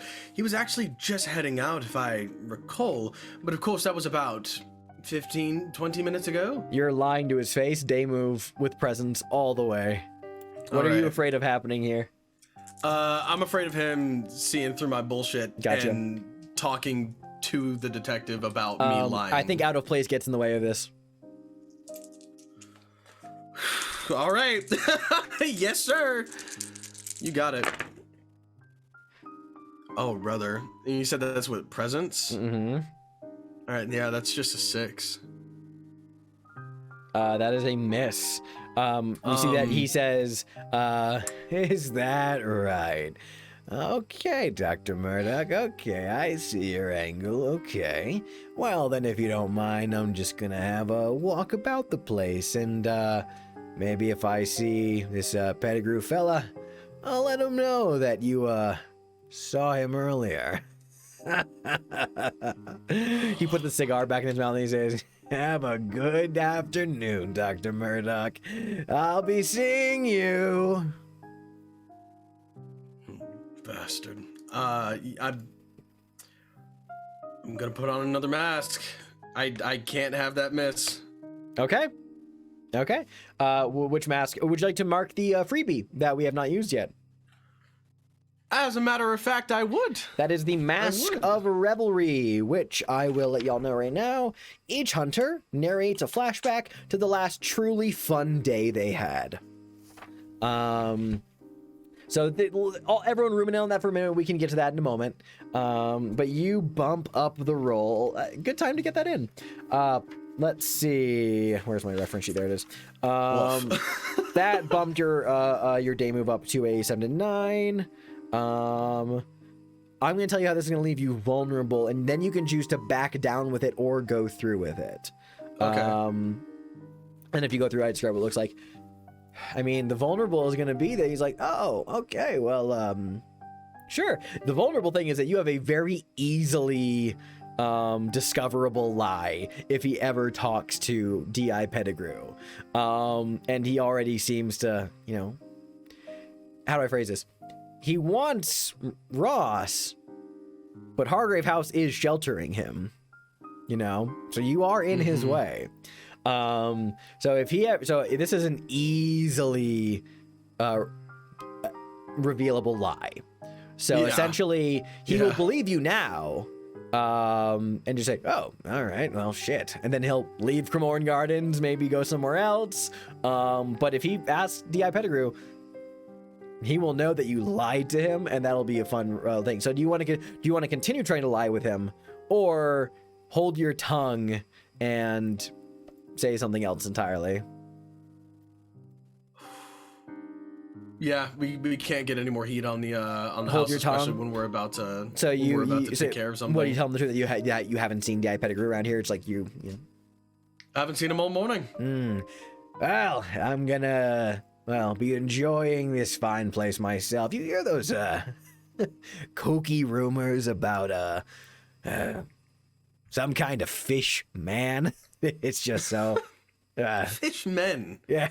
yes. That's ridiculous. Yes. We have not had a single instance of actual fish people, sirens, mermaids, fish creatures. It's all just superstition. You ever see a gator, Dr. Murdock? Like a alligator? Yes, like an alligator, Dr. Murdock. I've never seen one in person, but I've heard the descriptions. Ah. Fishmen. See you around, Dr. Murdock. And Winslow Taggart walks away to go wander Cremorne Gardens. See you around indeed. Great. Let's jump over to Carla again. Right. After speaking with Albertina, is there anything else you want to do at Cremorne Gardens, or do you want to do something else today, or? Yeah, I'll walk around Cremorne Gardens. Hell yeah. Just again on the rumor mill. What's some of the places we haven't been yet? Oh yes, let's take a look-see at the list here. The dancing platform is not super busy at the moment. There's the American Bowling Saloon. No one's been down to Cheney Walk yet, the kind of like Harborfront Walk. Yeah, she'll go down to the Harborfront Walk.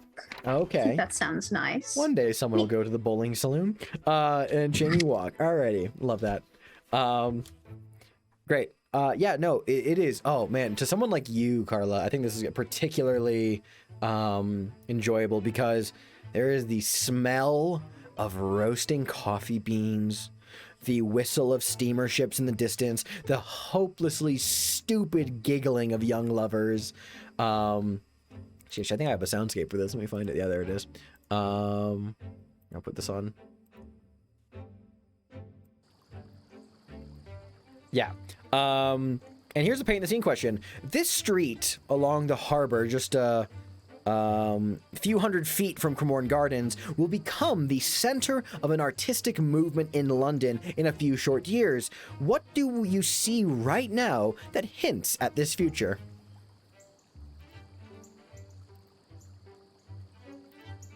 There are a handful of young university students who have set up and are painting some scenes as part of like a school project. Mm-hmm.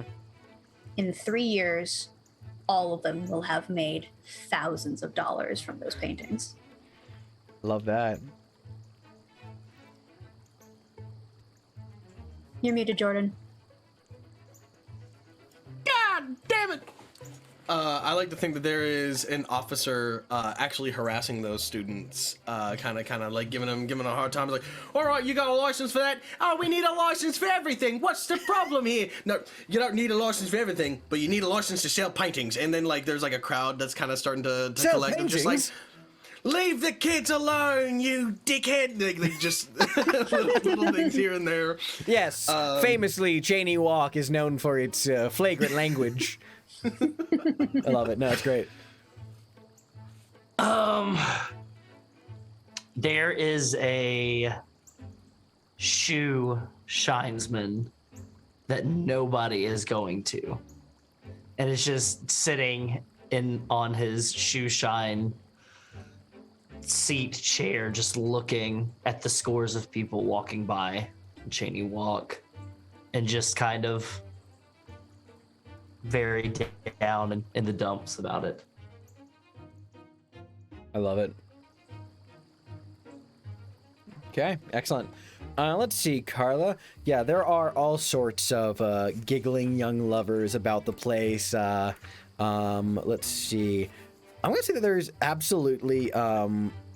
you see some interesting people here. I think one that you see is this... Well, one is this grizzled old seaman who seems to be very diligently putting together a harpoon, some nets. So like, and is that gentleman over there. And I'm also going to say that you see you in the threat introduction, we mentioned that there were two young lovers, Simon Piedmont and Beulah Thrum. If you want to go looking for them along this walk, they will be here, spending time together. I'll go looking for them. Amazing. I love that. All right. Yeah.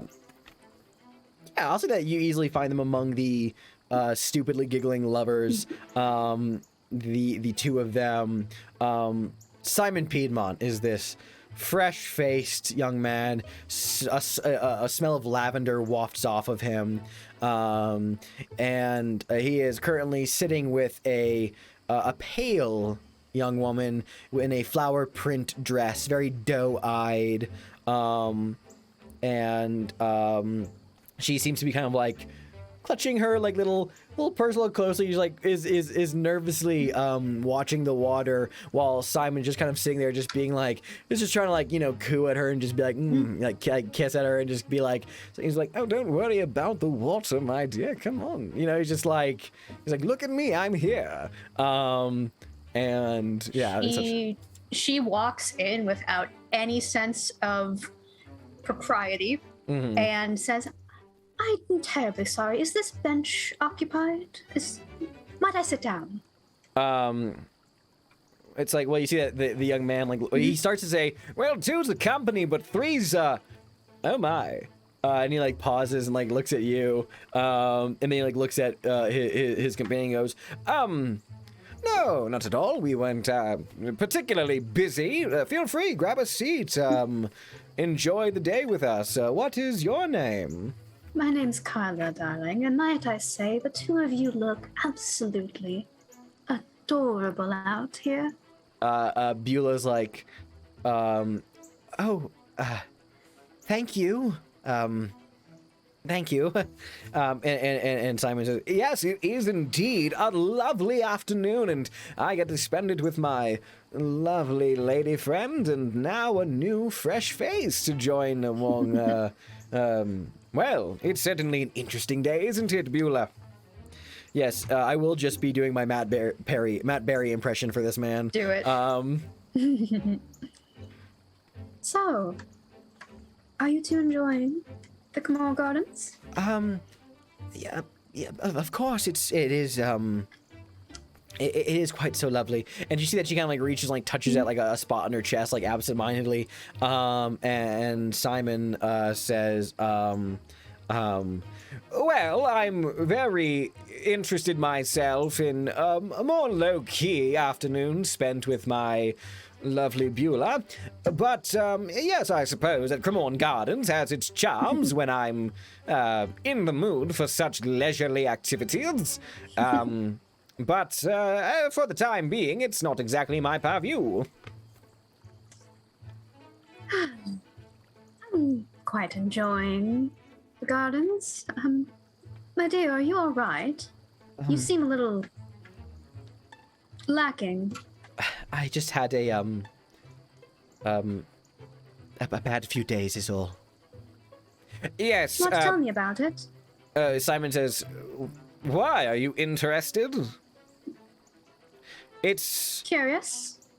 Nothing at Kind of all. looks you up and goes, well, it is 1:30, and there's a lovely little pub up the street. Beulah, what do you say to a drink? And Beulah kind of like thinks and goes, I actually would not mind a drink. It could be nice. Yes, a drink, indeed. I mean, it is a rather unbelievable tale, if you are willing to hear it, but I will certainly accept a drink. I love hearing the unusual. Smash cut to like a pub nearby. You've bought like them like both a pint, and like Simon is just like is fully been regaling about how they were attacked by a fishman. He's just like, when it leapt at my Beulah, I was terrified, but something overtook me, something ancient, something primal. At that moment, I was one with my ancestors, protecting my hut from the beasts in the bog. I had no choice but to fight it, you see.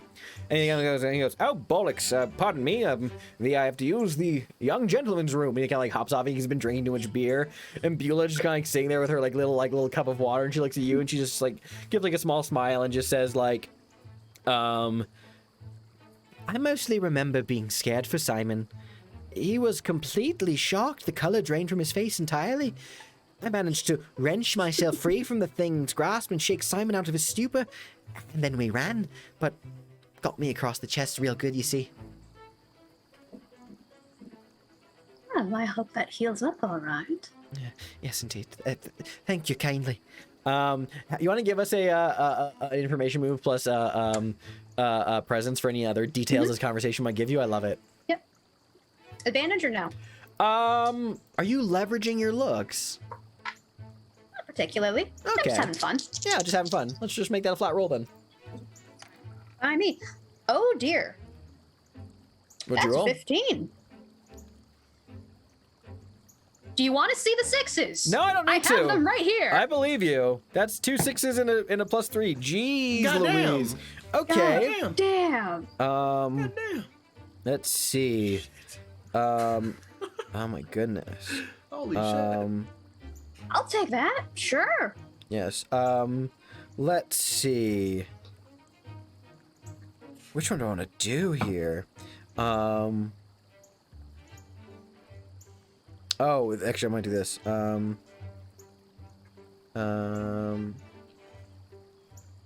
Let's see.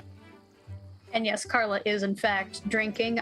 She ordered herself a very nice bachelor's rosé, which typically would be drinking at bachelor parties, but you know, she's All right, here's your clue that I think that Beulah gives you, and she says like, when it attacked me, I shook Simon from his stupor and, well, I swept at the thing because it scraped me. I screamed bloody awful and we ran away, but I swiped at it, just in a panic. And it was so disturbing.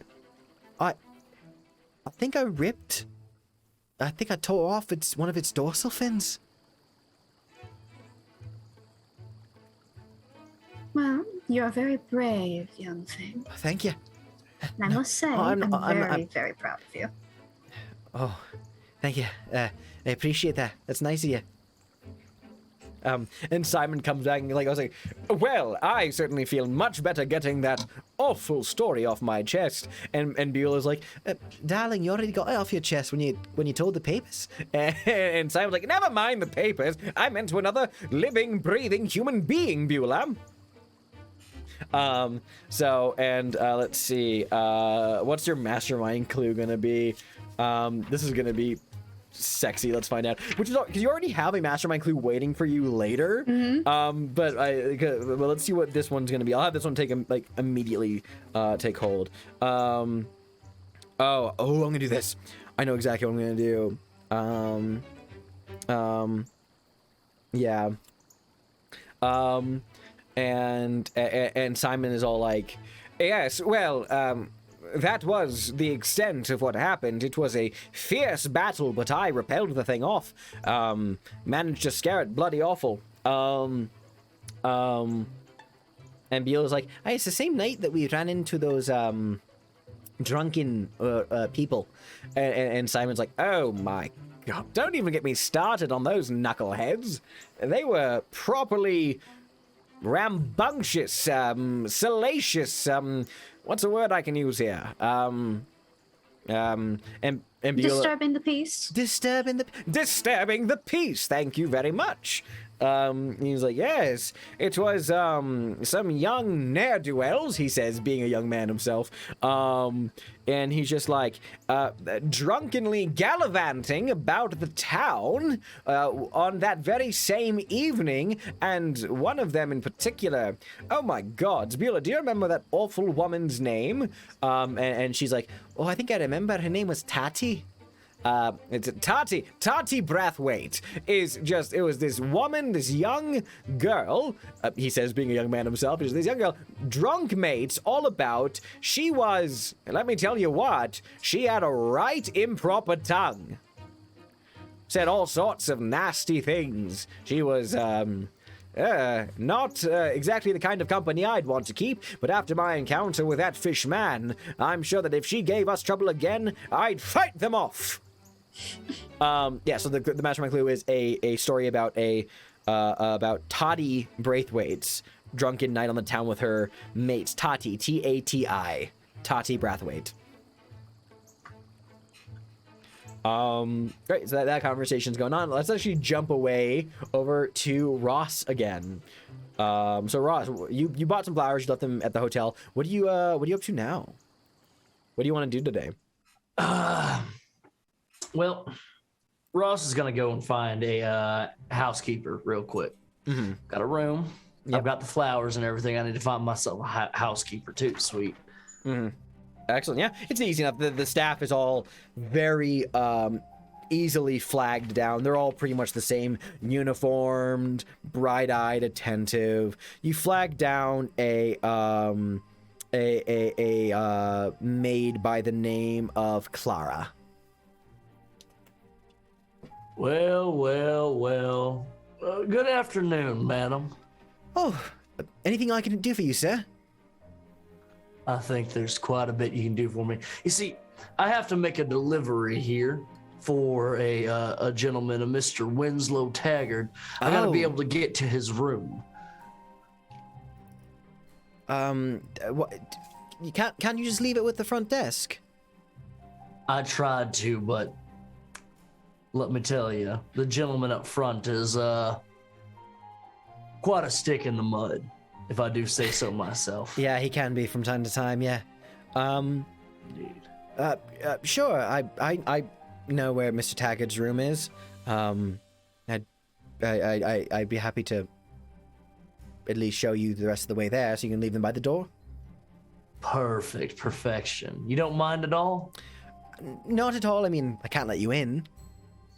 Oh, of course not. No. I mean, I can't let you in. He's like requested that like the maid staff can't go in there, so I couldn't go in even if I wanted to just pop in and drop those off. Indeed. I wouldn't want to take such a dutiful, responsible young lady as yourself away from your duties, but I would so ever be appreciative if you could show me a place to drop it off. Oh, sure. Outside the door. Yeah, she starts walking there and says, those flowers from Mr. Taggart, who sent them? Mr. Taggart, for being a bit of a bore and a brute, has himself an admirer, it would seem. You should do me a favor right now and roll information move plus presence, because let's see if this conversation could get any gossip out of it. That sounds like what you're angling for. Let's see. Do you have any? Exactly what I'm looking for. Yeah, no, Sons does not get in the way of this. So Perfect. flat roll, yeah.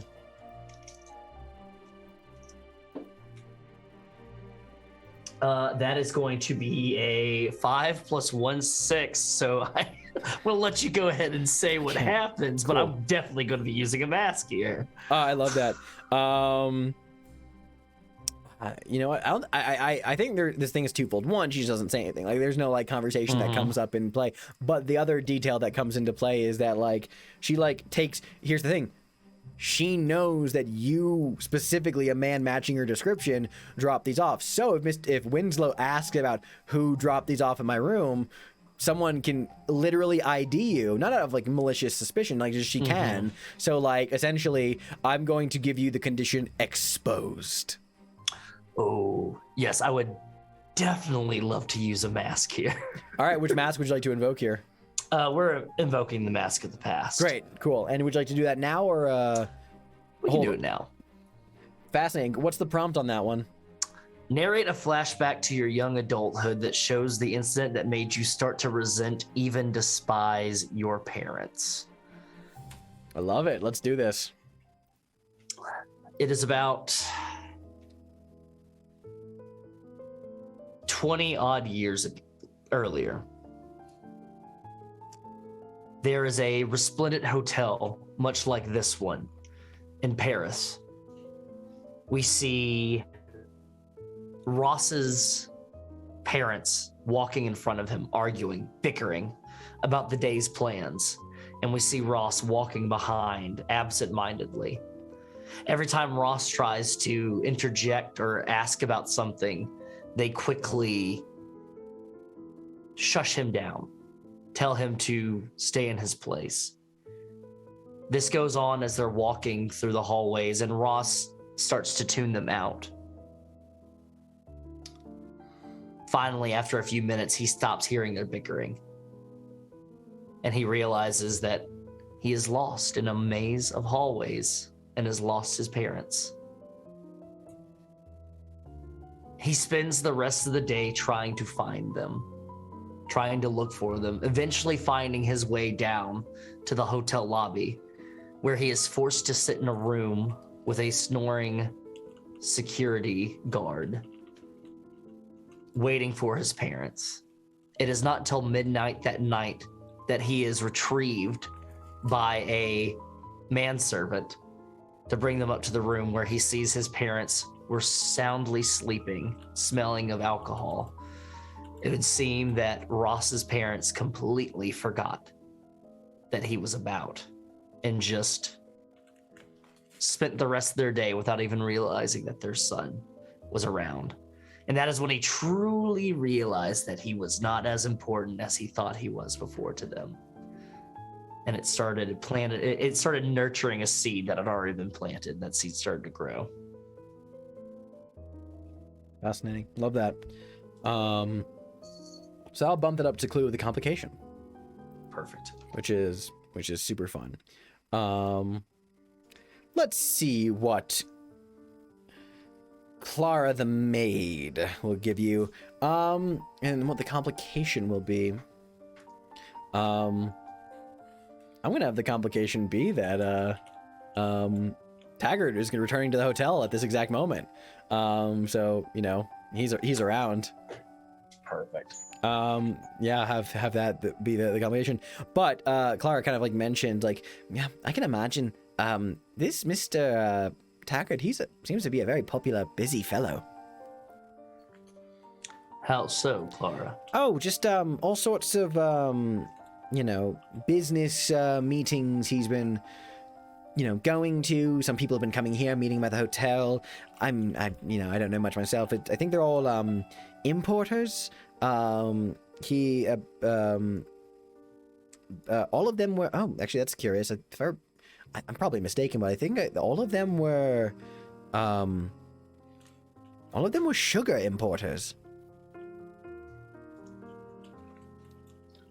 But sorry, yes, it seems busy. I wonder if he's involved in the sweets business.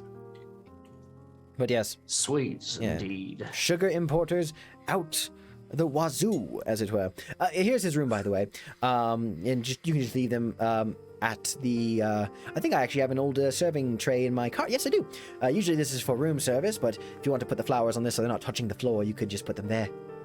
Perfection. Thank you so much, Clara. Anything else I can do for you, sir? Of course, Clara. Clara, have you ever been to the Cremorne Gardens before? Oh no, too rich for my blood. I mean, not rich, but just I don't exactly have the pennies to spare. Are you a fan of bowling, Clara? I can't say I know what that is.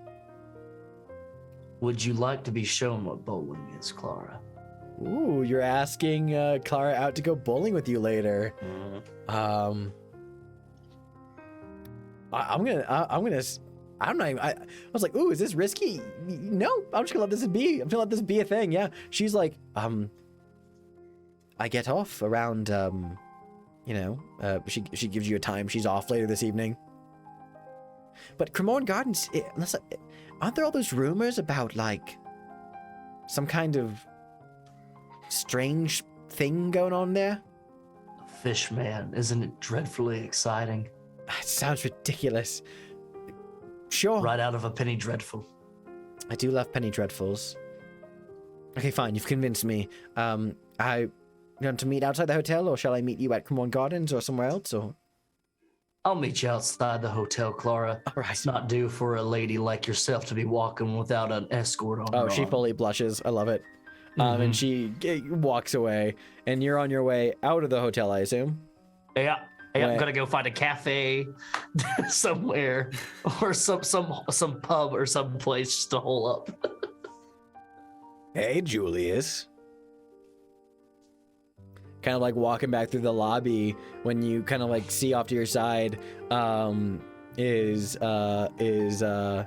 Winslow Taggart, who is like kind of like across the room from you, but his voice cuts through. There's a lot of people moving about here, and at the moment, I'd say Winslow's methods don't seem to necessarily be to do anything in such a public scene, so you don't feel like you're gonna be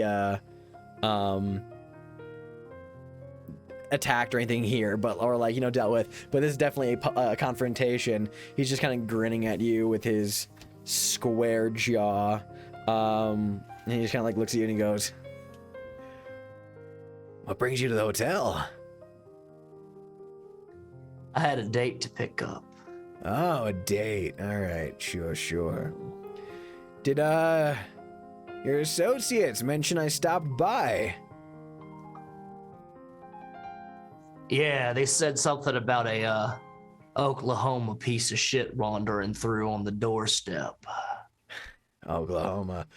Sure. I'm from Chicago, asshole. Chicago, Oklahoma. Both smell like shit.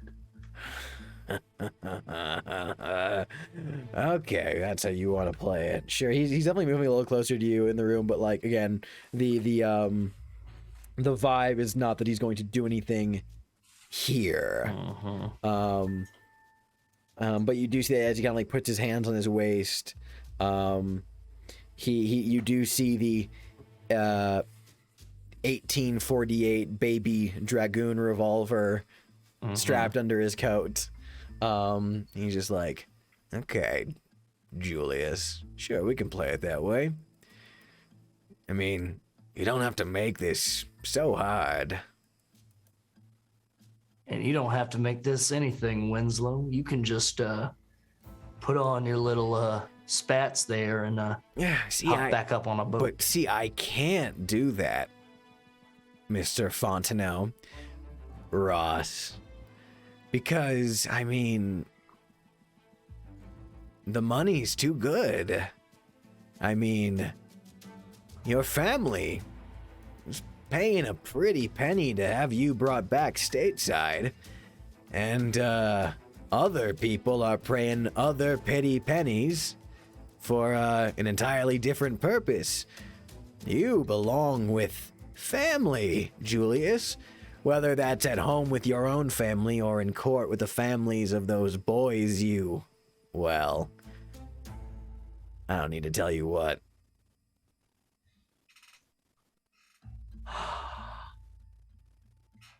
Winslow.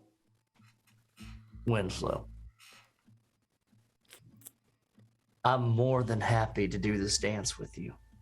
We can do it right here in front of all these people, or we can find a nice shady alleyway to do it. I just want to know, you've heard the stories. You've probably seen what the imprints, the blot prints of what I can do. Are you really sure you want to step into this swamp, Winslow? I wouldn't have come all this way across the pond if I didn't pack my galoshes. I hope you packed a lot more than galoshes, Winslow. You're not the only gator hunter in these parts. I've dabbled. I'll see you around, Julius. I look forward to it, Taggart. Consider... Could have done this the easy way. All right.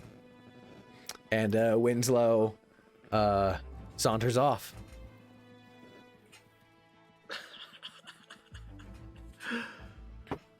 Ooh, I'm getting the vapors here. Mm-hmm. Ross is just going to adjust his fur coat, sigh. He's going to turn and walk out of the hotel and light his cigar. Let's get one more scene from Dr. Murdock, and I think we'll move on to the dusk phase and conclude this evening's chapter of the Between. All right. We'll start the dusk phase. I think we'll resolve it once Pyrrha is back. But for now, Dr. Murdock, after leaving Greco's tent and having your encounter with Winslow, is there anything you want to do today as well? Doesn't have to be at Cremorne Gardens. It could be anywhere else, or if you want to keep doing something at Cremorne, you can. Let's take a look at our threats. So, okay, so it's just Pinkerton and the creature. Pinkerton, creature, and the Limehouse lurker, but you've already answered all the questions for the lurker, so yeah. We might as well get one more clue or so from the creature.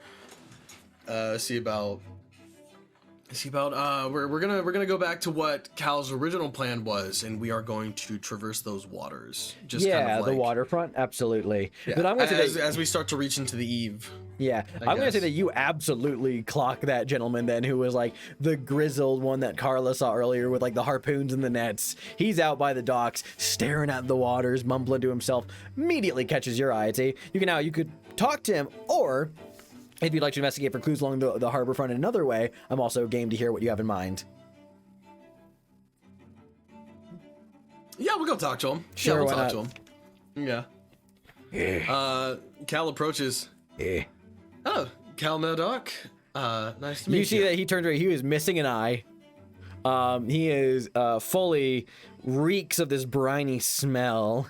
He goes, "Hey, what you want, boy? I'm sorry? What do you want, boy? I'm busy, can't you tell? Apologies. I was just traversing. You wouldn't happen to you have any rumors of a fish man? I ain't heard the bloody rumors of that fiend from the fathoms below, the fish man that stalks these docks. I have seen the creature myself, and you're looking at the one man in Cremorne Gardens who's gonna catch that bleeding fiend. Oh, right. Well, so you said you've seen it. I've seen it with my own eye. Own eye, yes.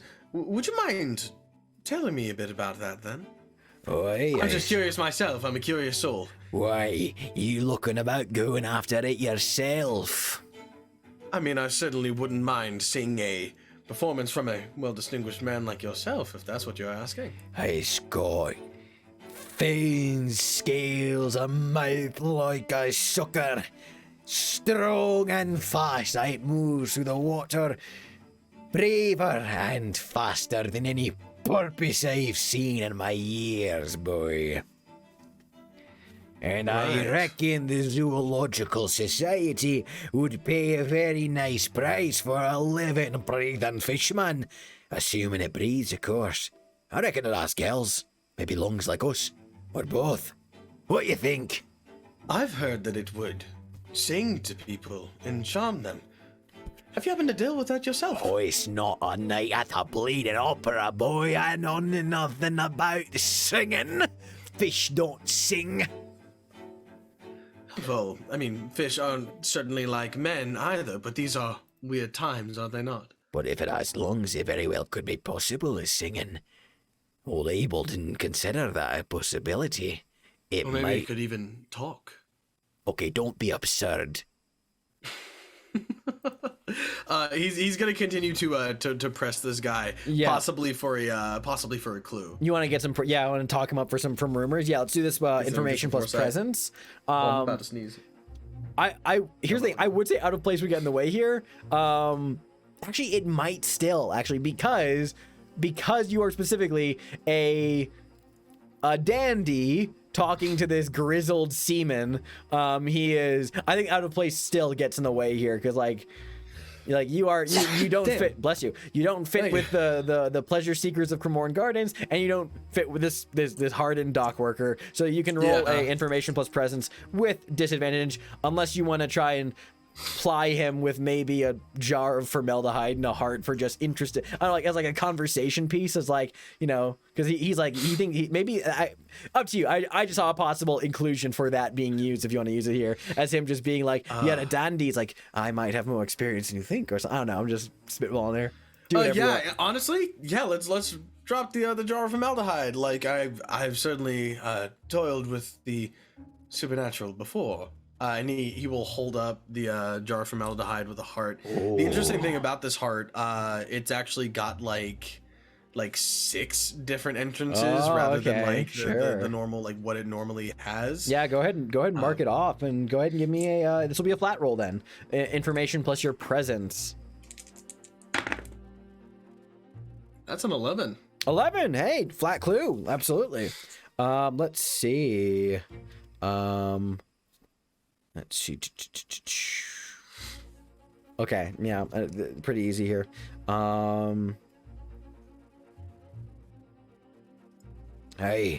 I was walking around the docks after that fish reportedly attacked a couple of young lovers the other night.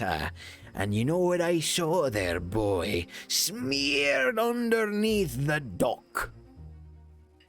Please tell me.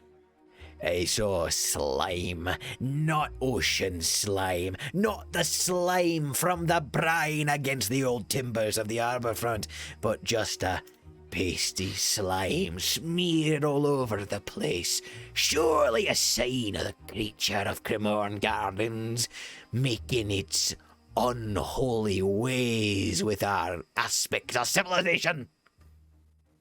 I couldn't agree more. That's horrific. Aye, and invigorating. Someone ought to do something about that, don't you? You're looking at the man who's gonna do something about it, you dandy. Dandy Right. with a heart, albeit, but a dandy nonetheless.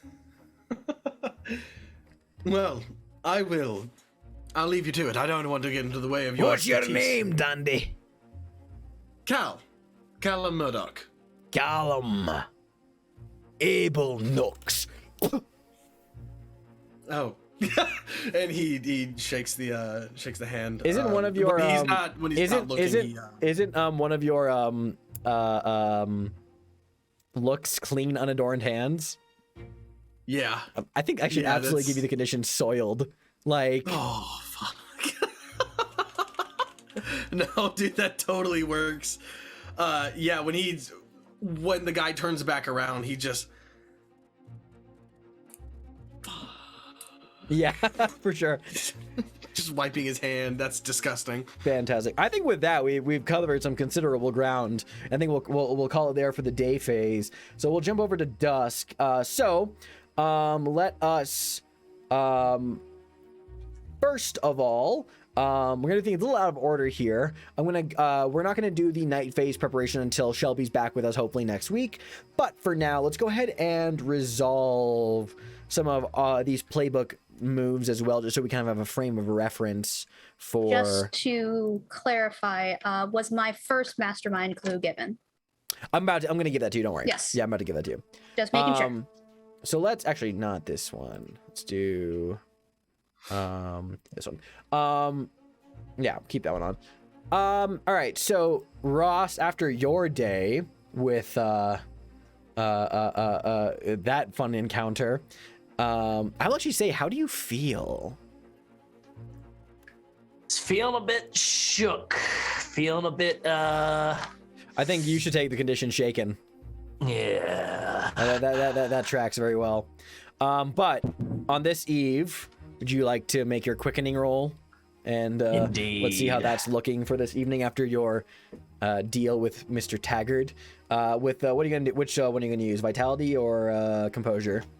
We are going to use, let's use composure. Alrighty, go ahead and Because roll I with did composure. not use as cruel as the Harlot's I curse think today. I think shaken might get in the way with composure then. Okie dokie. Yeah, so you get to roll disadvantage on your quickening roll.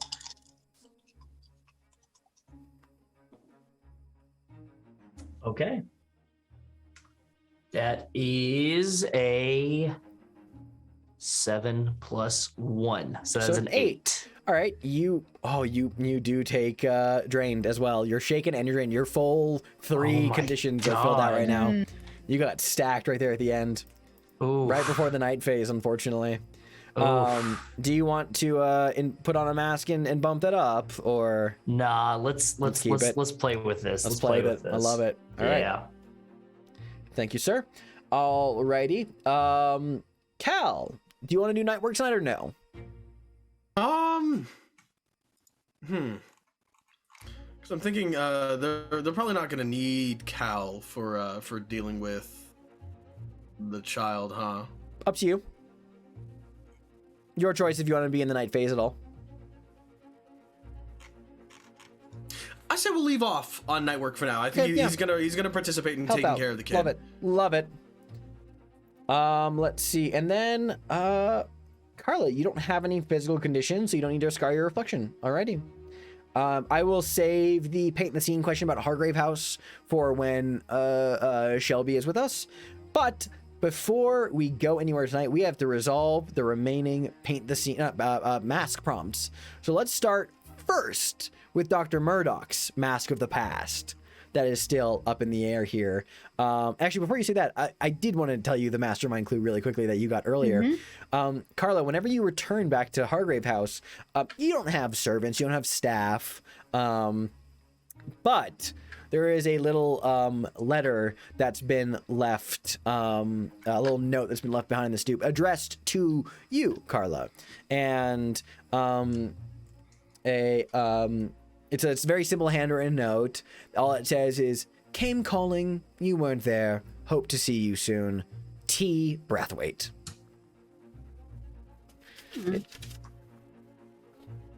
Yeah, so that is your mastermind clue. A T. Brathwaite came by while you were away. Alrighty.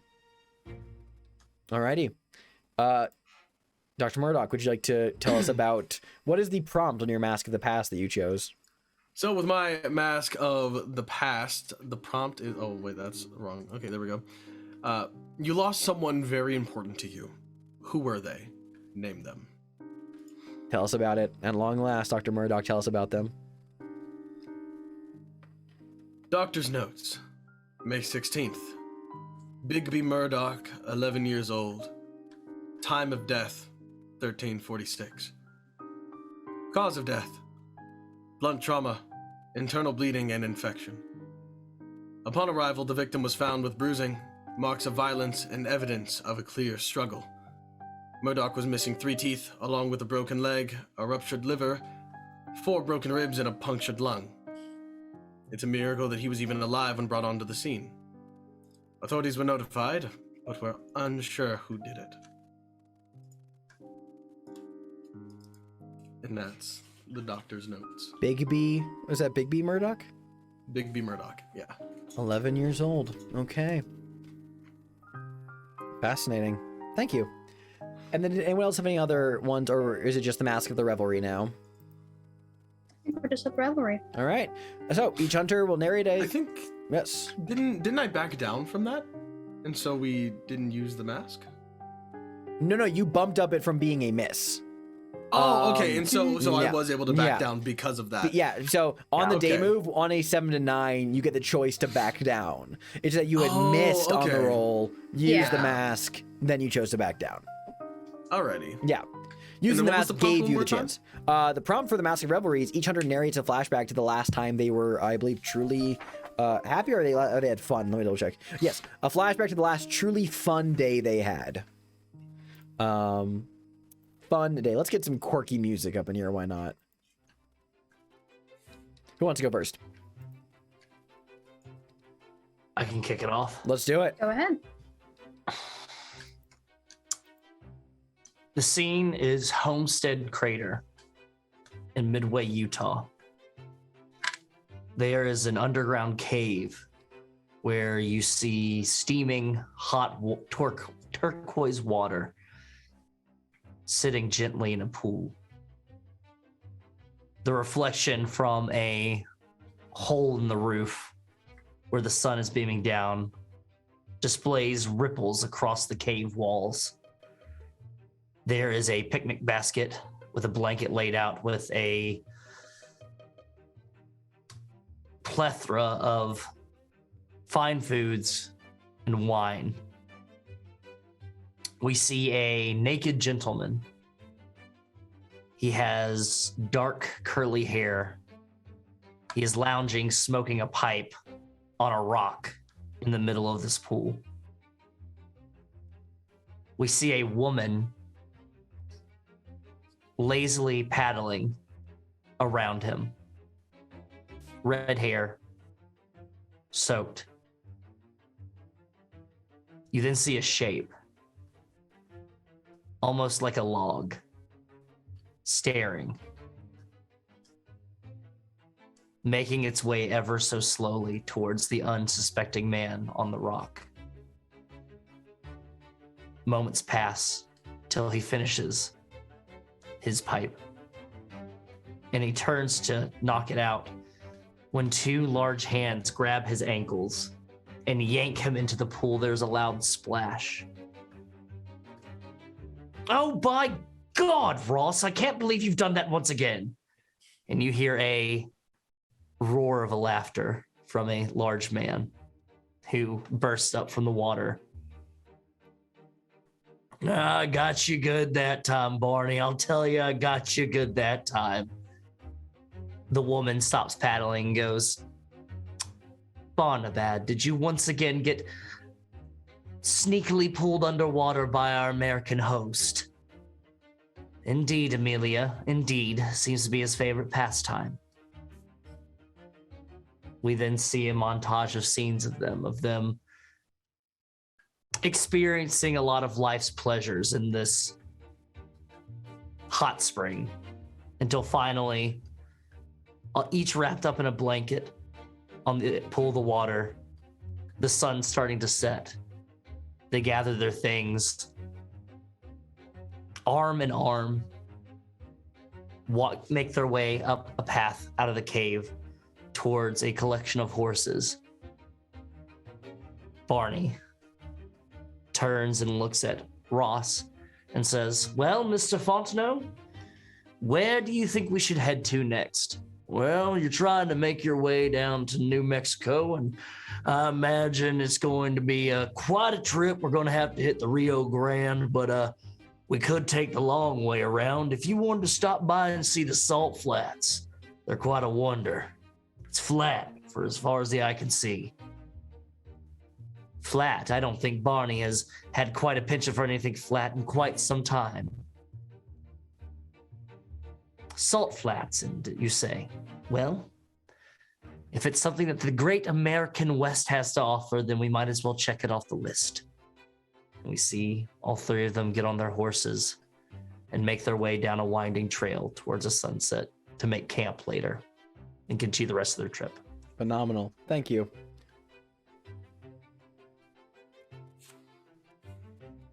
Go for it. There's music. A beautiful waltz. And men and women in powdered wigs.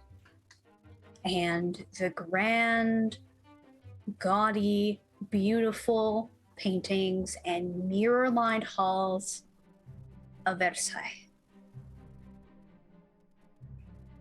And Carla is among them in a long, gorgeous gown. It's about, well, the year doesn't matter. It's some years ago, back when powdered wigs and long gowns were in fashion and the king and queen's heads were still firmly on their shoulders. And she is weaving through this grand crowd, dancing with men, with women, talking with the courtesans and the dandies and all of these such fine people, eating the finest of foods that have come from all across France's reach. Every so often she slips into corners, into little nooks and crannies, kissing or other things beside. It's a very, very long night. And there is music, and she dances, and she courts, and she flirts, and gently breaks hearts. And there is music, and it fades into the night, and into the morning, and the next day after, the days after that. Thank you. Bring us home, Cal. Cal was called onto the scene of a homicide case, one of a serial killer who had an affinity for puzzles. Going around, most people called him Jack the Ripper, but the doctor called him. Should I not do Jack the Ripper? Let's go with Roger the Reaver. That's a Roger the Reaver. That's a famous universe figure in universe here. So Roger the Reaver. Oh, okay. Yeah, so he was called Roger the Reaver. This will come up in a very soon future session, and also might do this as a question. Roger the Reaver was a former hunter of Hargrave House who was revealed to be a serial killer. And so let's go with Roger the Reaver. Okay. Okay. Yeah, Roger the Reaver. This is actually fairly recently. So, would you say that Cal would actually be somewhat familiar with Reaver to an extent? Oh, absolutely. Yes? I mean, listen, Roger the Reaver is absolutely, like, there are penny dreadfuls about Roger the Reaver. Like, he's called like London's daring serial killer, like London's daring killer. Like, he is this, like, he is romanticized, but he was a brutal murderer. So, like, you are absolutely, he is this universe's Jack the Ripper. Okay. Oh, wonderful. Oh, wonderful. Yeah. So they come onto the scene, there of this brothel where there's just this absolute massacre in this room. This person is just strewn on the bed with their ribs kind of open and their intestines like hanging across the way. Only thing that's kind of left behind was this lockbox with a Da Vinci's code on it. The good doctor was kind of brought to the scene to kind of figure out what the hell happened. When he walked in himself, he was unsure. This was just it almost looks like they just like threw a bomb at this person and they just fucking went everywhere. But as the doctor was analyzing the scene, there was small little carvings in the ribs. And as he kind of like approaches, he counts them in order from top to bottom, left to right, as they sort of form a code that says the walls. And as he looks to the walls, it's just because everything's all over the place. Like it's really easy to kind of look past the small little numbers written in blood and various viscera. As he finds these numbers and letters, he approaches the box with the detective in the room, and they open it. They open the box with this code that the good doctor cracked himself, only to find a tongue with an address to the next possible victim. And honestly, figuring out that puzzle was probably the most fun that he's had in a long time. I love it. I love it. Fantastic. Thank you. Thank you, everybody, for those lovely little scenes here. And I think that'll bring us, that'll bring this chapter of The Between to a close this evening. So thank you, distinguished guests at home, for coming with us and exploring the streets of London. Thank you, hunters, for hunting. And we will see you all next week, same time, same place, for more of The Between. Until then, sleep tight and rest easy, for the night is dark and full of terrors. Good evening.